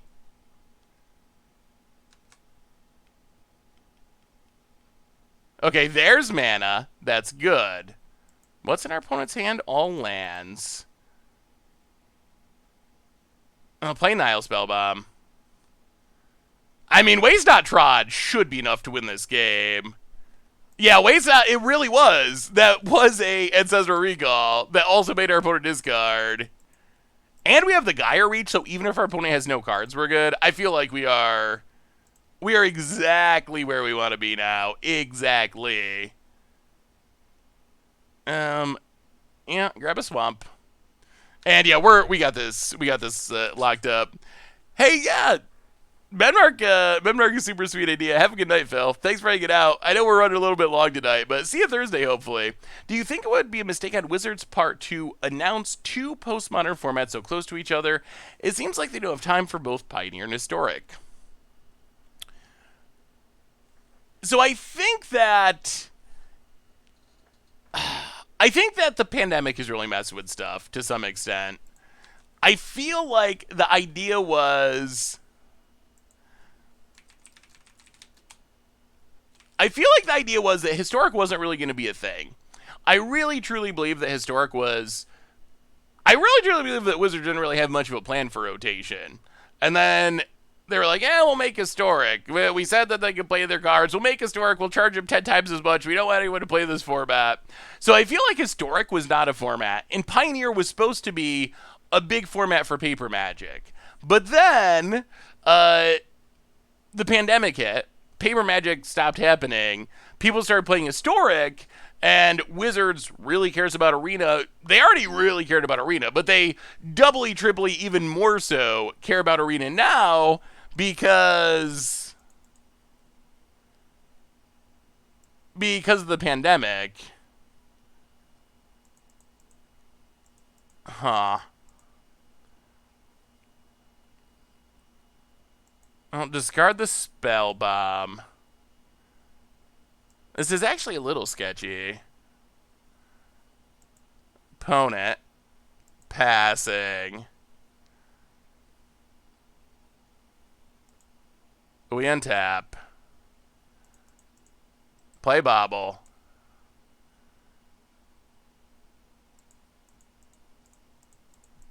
Play Croxa. Make our opponent discard.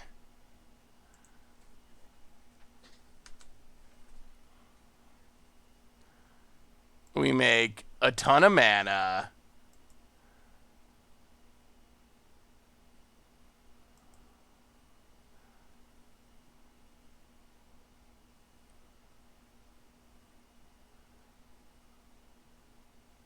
Is our opponent going to crack this Spell Bomb?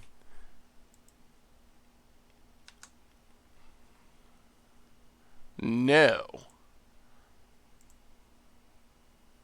I'll sack the Spell Bomb, draw a card.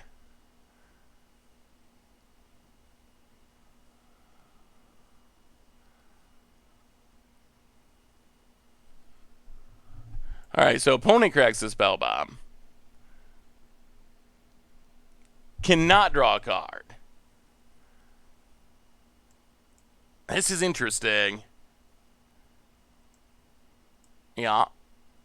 And we draw land. Well, loot with Gaia Reach.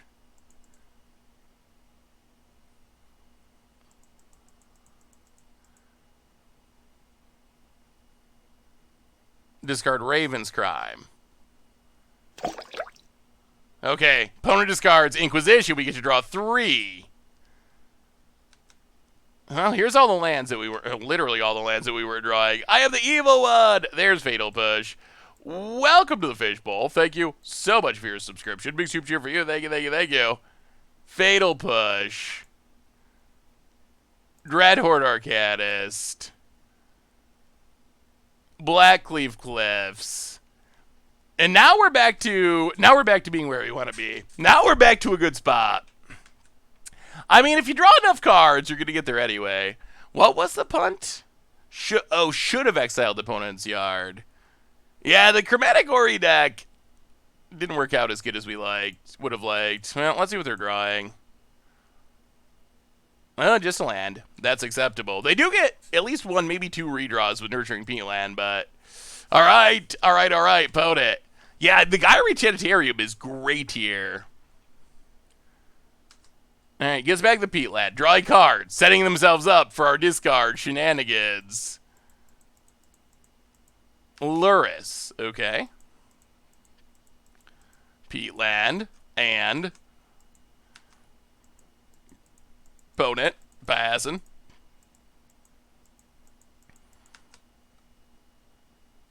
Now we get to draw. Croxa is good. I'll play in the land. Crack the land. Get a mountain. Croxa. Make you discard. Get some triggers. What's in hand? Okay, just a land. So we make a bunch of mana. That's fine. Make mana, make mana, make mana. Croxa goes to the graveyard. We loot.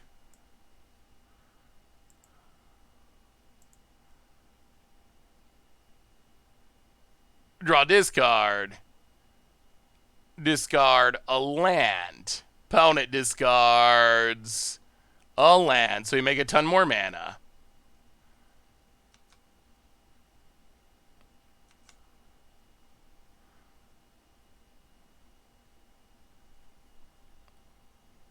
Well, Dreadbore Luris.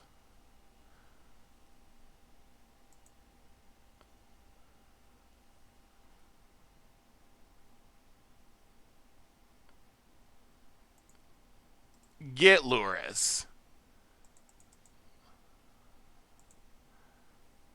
Play Luris.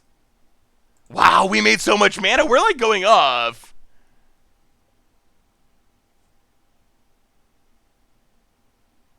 Mishra's Bobble. Croxa.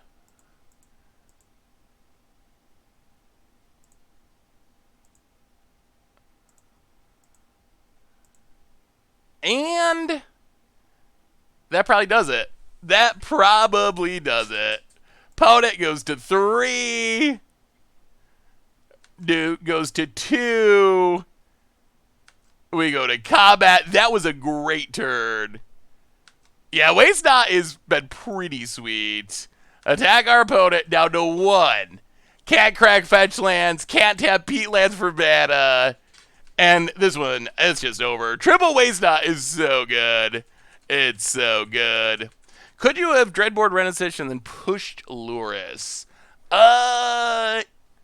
Yes. I don't know if we would have enough cards in our graveyard. I don't think Renin 6 is super impactful at the moment. So I don't know if we could have also got back Croxa. But Renin 6 just doesn't do anything here, so whatever. Like, spend your turn drawing cards. Tarmogoyf, yeah.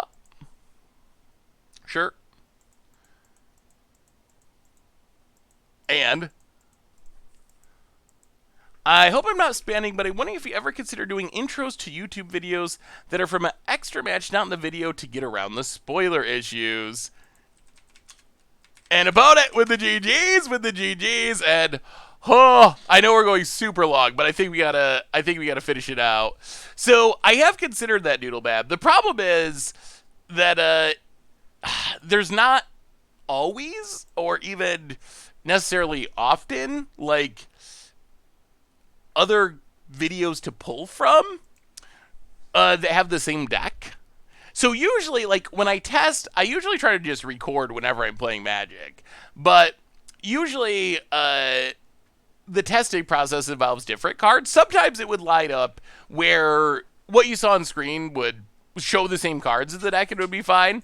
But yeah, I like the idea of it, but I think in practice it's not always going to work out that way. We will. Black Leaf Glyphs. How many terabytes? So a lot of it is just on YouTube now. I usually only have like a month of source. Wow. Okay. We'll take that. We essentially Inquisitioned a Forced Litigation and a Remand somehow on turn 1. Oh yeah, the VOD is up and it'll be on the YouTube, replay YouTube. as well, so you can find it there. Well, let's Kroxa.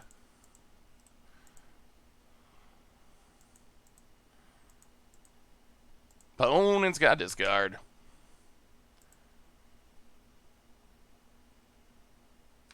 Wow, all the counters in the world. Discards a cryptic command. We pass the turn.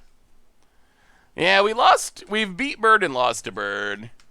Oh boy. Oh no, I was hoping for a quick and easy match. This is going to be an hour-long grind, isn't it? Oh boy. Oh boy. Well, we'll see. Good news is we fed the kids. Even if we end up losing this match, we did feed the kids. We got a treasure chest to open. That's an important thing. Ugh, I don't know if I have it in me. We'll see. We'll see how the match goes. But I probably will be like semi-quick to scoop. I don't know if I have an hour-long Nexus loop match in me. About it. Land. Yes, I will update the record. Record officially updated. All right, opponent plays a land, passes.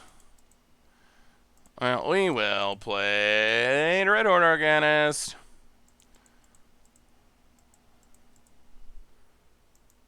Opponent. It resolves this time. We play the land. We pass the turn. We don't have a Waste Knot. Waste Knot's the one card that that actually does. Well, I guess Kroxa can be a fast clock, but opponent has Fatal Push. Oh dear. The Tron deck was incredibly janky. Ice Fang Coatl, opponent draws a card. Sure. Untaps. Next stream is Thursday. Thursday at 6 Eastern. Opponent, land. Gets in. It's us. Down to 19. We untap. More lands past the turn. About it. Let's Colligan's Command. Get back Arcanus. Kill Coatl. Attempt to.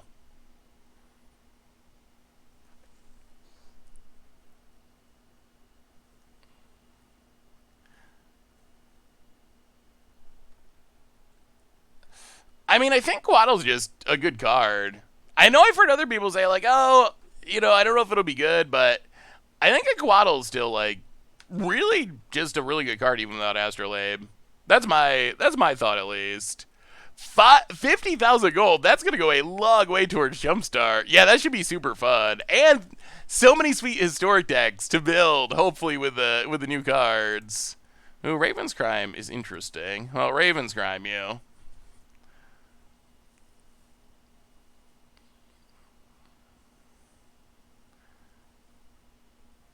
Opponent discards a land. We will play Dread Horde Organist. Opponent cracks. Is this Cryptic 2?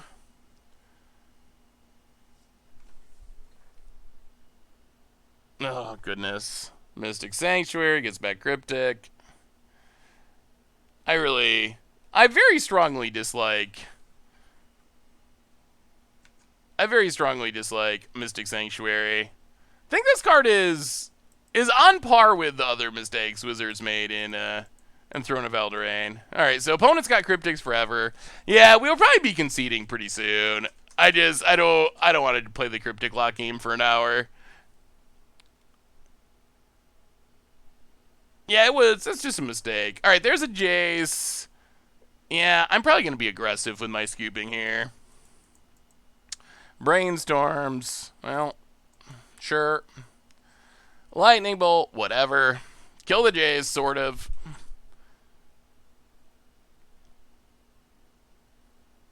I mean, is there another common that's as powerful in the last decade? I mean, I guess if you go back to the early days of Magic, Lightning Bolt or something, but it is really good.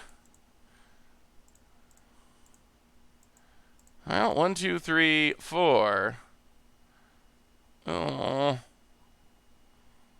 I don't like... Well, let's just Croxa from hand. I don't like exiling that Raven's Crime. It seems like that could actually be decent at some point. Croxa, opponent discards. Down to one card in hand, even after having a Jace Brainstorm, discards Cryptic again. Although that's deceiving because Mystic Sanctuary is going to be coming back. Yeah, Astrolabe might be on the list too. Hey, what's up, Zekr Zen? How are you? Yeah, I think that's a big issue. The fact of it's fine. The fact that it is fetchable is not fine. If it was just a normal land, I think that would be fine. So opponent, gain some life, plays an Uro.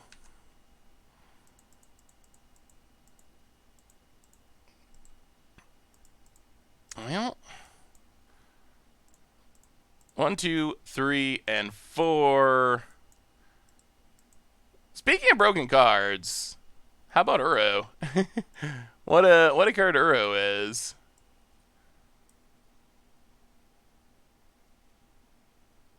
Alright, well, Croxa.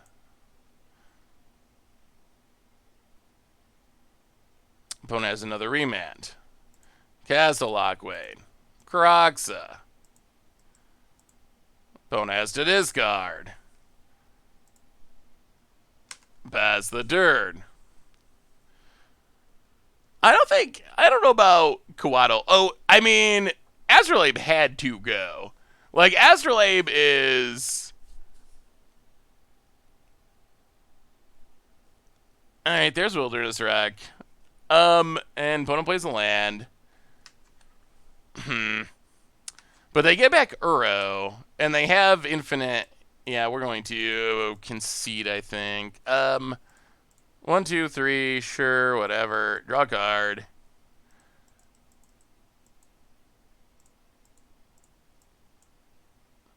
Yeah, Astrolabe definitely had to go. I don't think there's any doubt about that.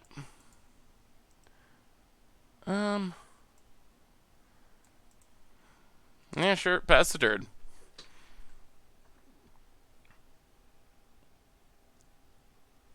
I think the rest of the cycle, opponent goes back Uro, blah blah blah, draws a card. Tron was not very good, unfortunately.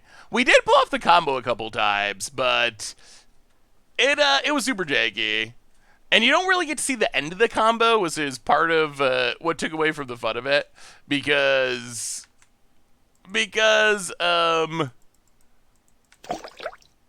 everyone just scoops. So that made it even less exciting as far as watching. Well, we will.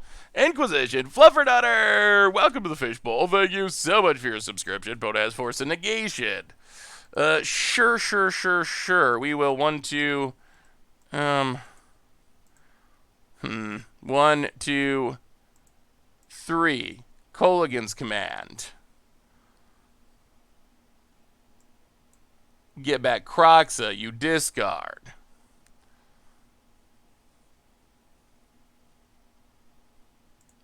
Play the Mountain. Play Croxa, hit ya.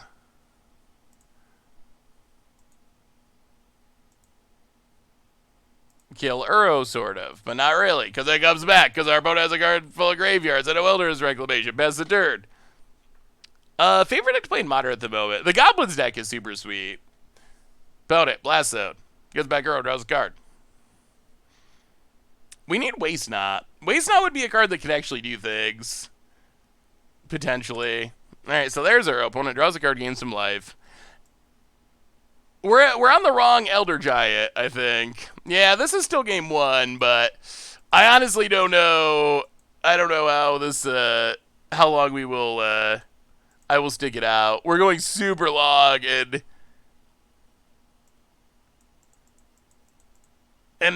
I don't find this matchup particularly enjoyable at the moment, so we might just, at some point in the near future, I think we can scoop this one. Well, alright, I won't scoop.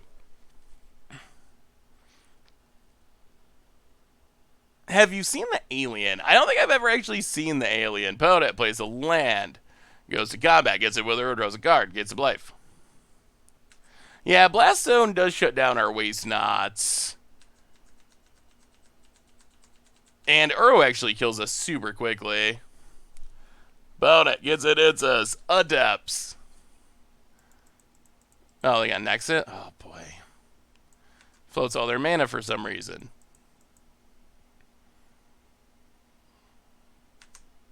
Come on, Podet. Alright. So, floats all their mana to Field of Ruin, apparently. Alright, so now we will definitely concede. If our opponent's gonna float all their mana to every turn, I'm out. Peace out. Alright, so I guess we'll play one more game.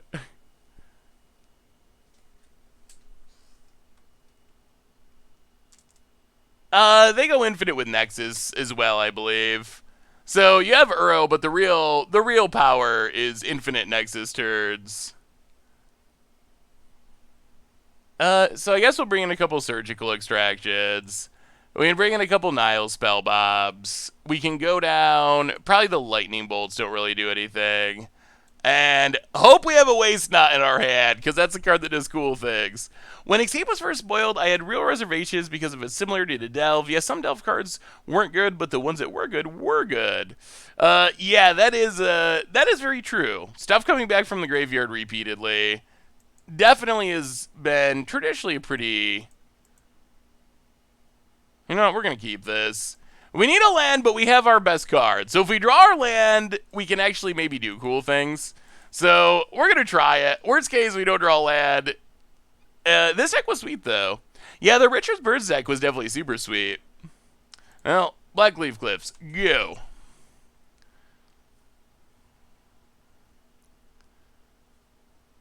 Yeah, it was sweet. It was sweet. And I mean, I guess it's still, I guess, kind of sweet a little bit. I think it's partly that I'm getting a bit tired, and we're at the end of the stream, and we've been going super long. So I think it's partly just the longest and grindiest, probably about possible matchup that you could play in Modern. Podet. Reman's Groxa. Well, tap land go. Oh, yeah. You've come at the end, PFF, for sure. Exile make a token copy would be an interesting way to make it a little safer, perhaps. So there's Uro. Well, we get to get rid of the Uros. Unfortunately, we're going to lose our Waste Knot to... Unfortunately, we're going to lose our Waste Knot, which isn't great to this Blast Zone, but... Alright, go after Uro. Uro. So there's, yeah, Jace, Cryptic. Oh, they only have 2 Uros. Ugh. Well, I guess you find them eventually. So yeah, our opponent's just trying to take infinite turns. They can win with Jace or Snapcasters. Alright, well, we'll exile the Uros. Untap. Play Kroxa. Nexus cannot be surgical extraction. It has a replacement effect. So it goes right back in the library, unfortunately. So yeah, like Leyline of the Void, surgicals, all that stuff doesn't actually do anything. I get to draw a card. We'll play Bloodstained Mire. We'll crack Bloodstained Mire. We'll get a Blood Crypt, untapped, run out Arcanas past the turn. Hey, what's up, Satcha? How are you? Yeah, if you have something like Necromentia or Lost Legacy or whatever, that can actually get rid of it. So opponent kills our Dread Horde Canis. Pass the turn. Gonna take up their Blast Zone, presumably. Oh, Castle Lockwood. Let's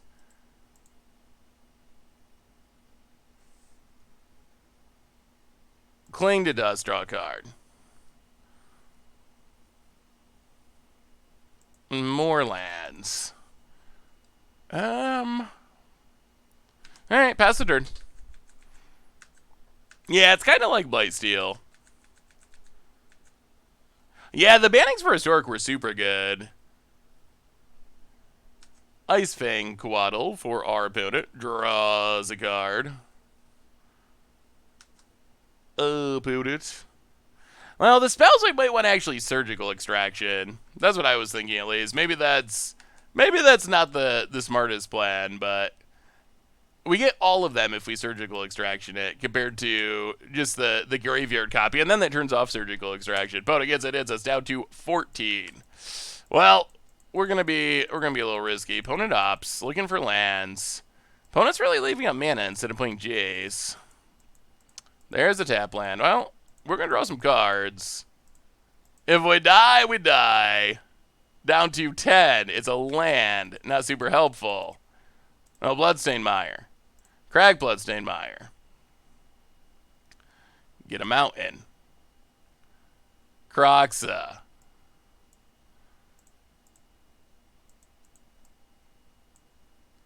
Opponent. Oh, I don't really want to exile Cling to Dust. Alright, let's Fatal Push. Fatal Push. Icefang Coatl. Now we get back Croxa. Croxa. Returns, maybe. Any plans for a Pioneer stream anytime soon? Opponent has Remand. Well, we will play Nile Spellbomb. Pass the turn. Any plans for a Pioneer stream anytime soon? Curious to see if the format is truly dead. If you can get a league to run with the minimum. Maybe we could try Pioneer sometime if it's something that the people are interested in. I would be down with trying it. I expect that the league will fire eventually, because leagues don't need a minimum number of people. You just need someone else that's trying to play, essentially. The challenges and stuff like that are a little bit different, because you actually need X number of people for it to actually start.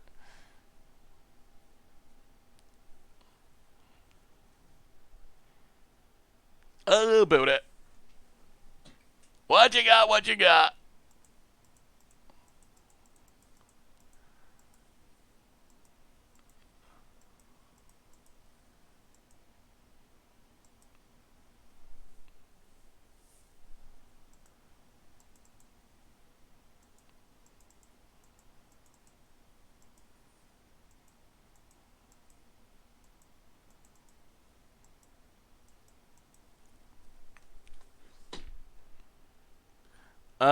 Pioneer doesn't have Innistrad. It's more recent than that. M13, I think, is the first start. Hey, thank you, Poopy Cats.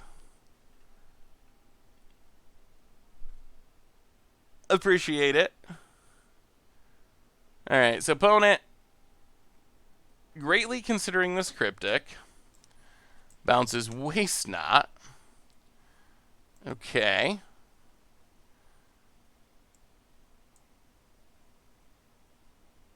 We will take Icefang Coatl. We will replay the Waste Not. We will play Croxa.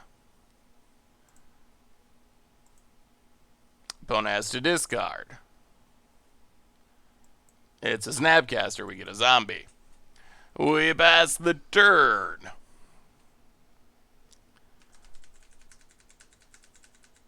If Wizard said, okay, maybe show me some video evidence.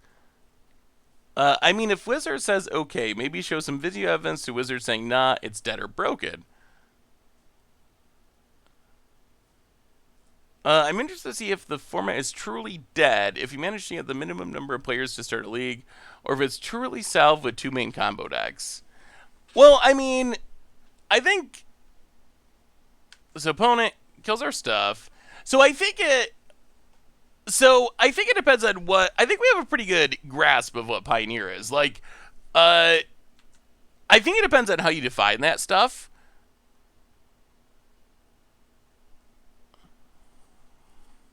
Here comes Jace.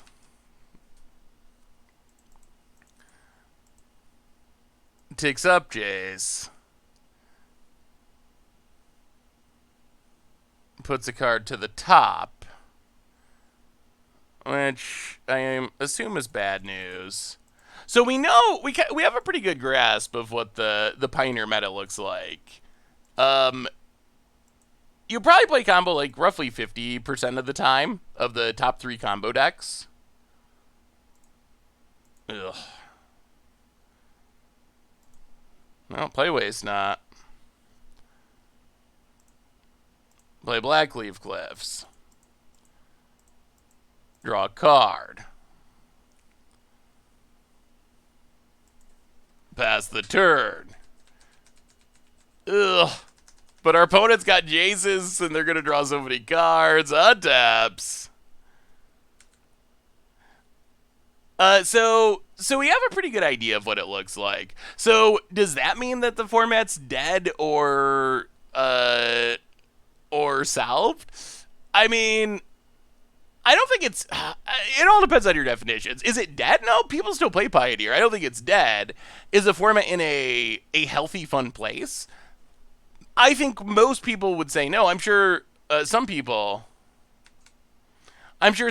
would say the opposite, that they love it because and that's, if you do enjoy it, that's awesome. But I think most people would say that Pioneer's not in a very good spot.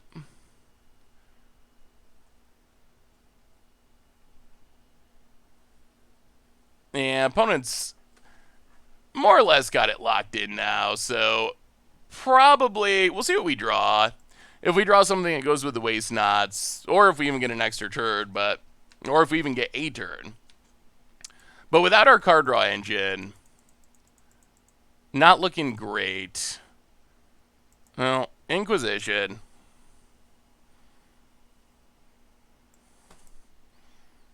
Veil of Summer. Yup. So we will Kroxa.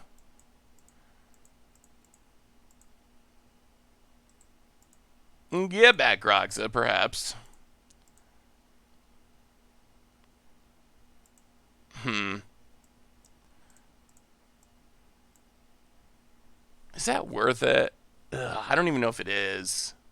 Maybe we just Luris. Get Luris. I feel like we're about to just get locked, though. Play Luris.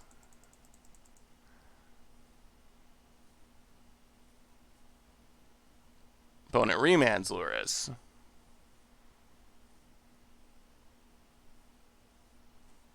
Sure. We pass the turn. Ever thought of Bob in this deck? Yeah, Bob could be good. Opponent takes up, and yeah, I think we're gonna call it there. Opponent can blow up our Waste Nots. They got infinite turns potential. They got a Jason we can't deal with. So this deck was super sweet. The deck was super sweet. It went really, really, really long, but we did feed the kids. We finished with a 3-2, and while Waste Not... So the downside of the deck is without Waste Not, it's pretty sketchy, but we had some absolutely spectacular turns with Waste Not. So I think that deck was actually super fun. So I don't think that Waste Not would be...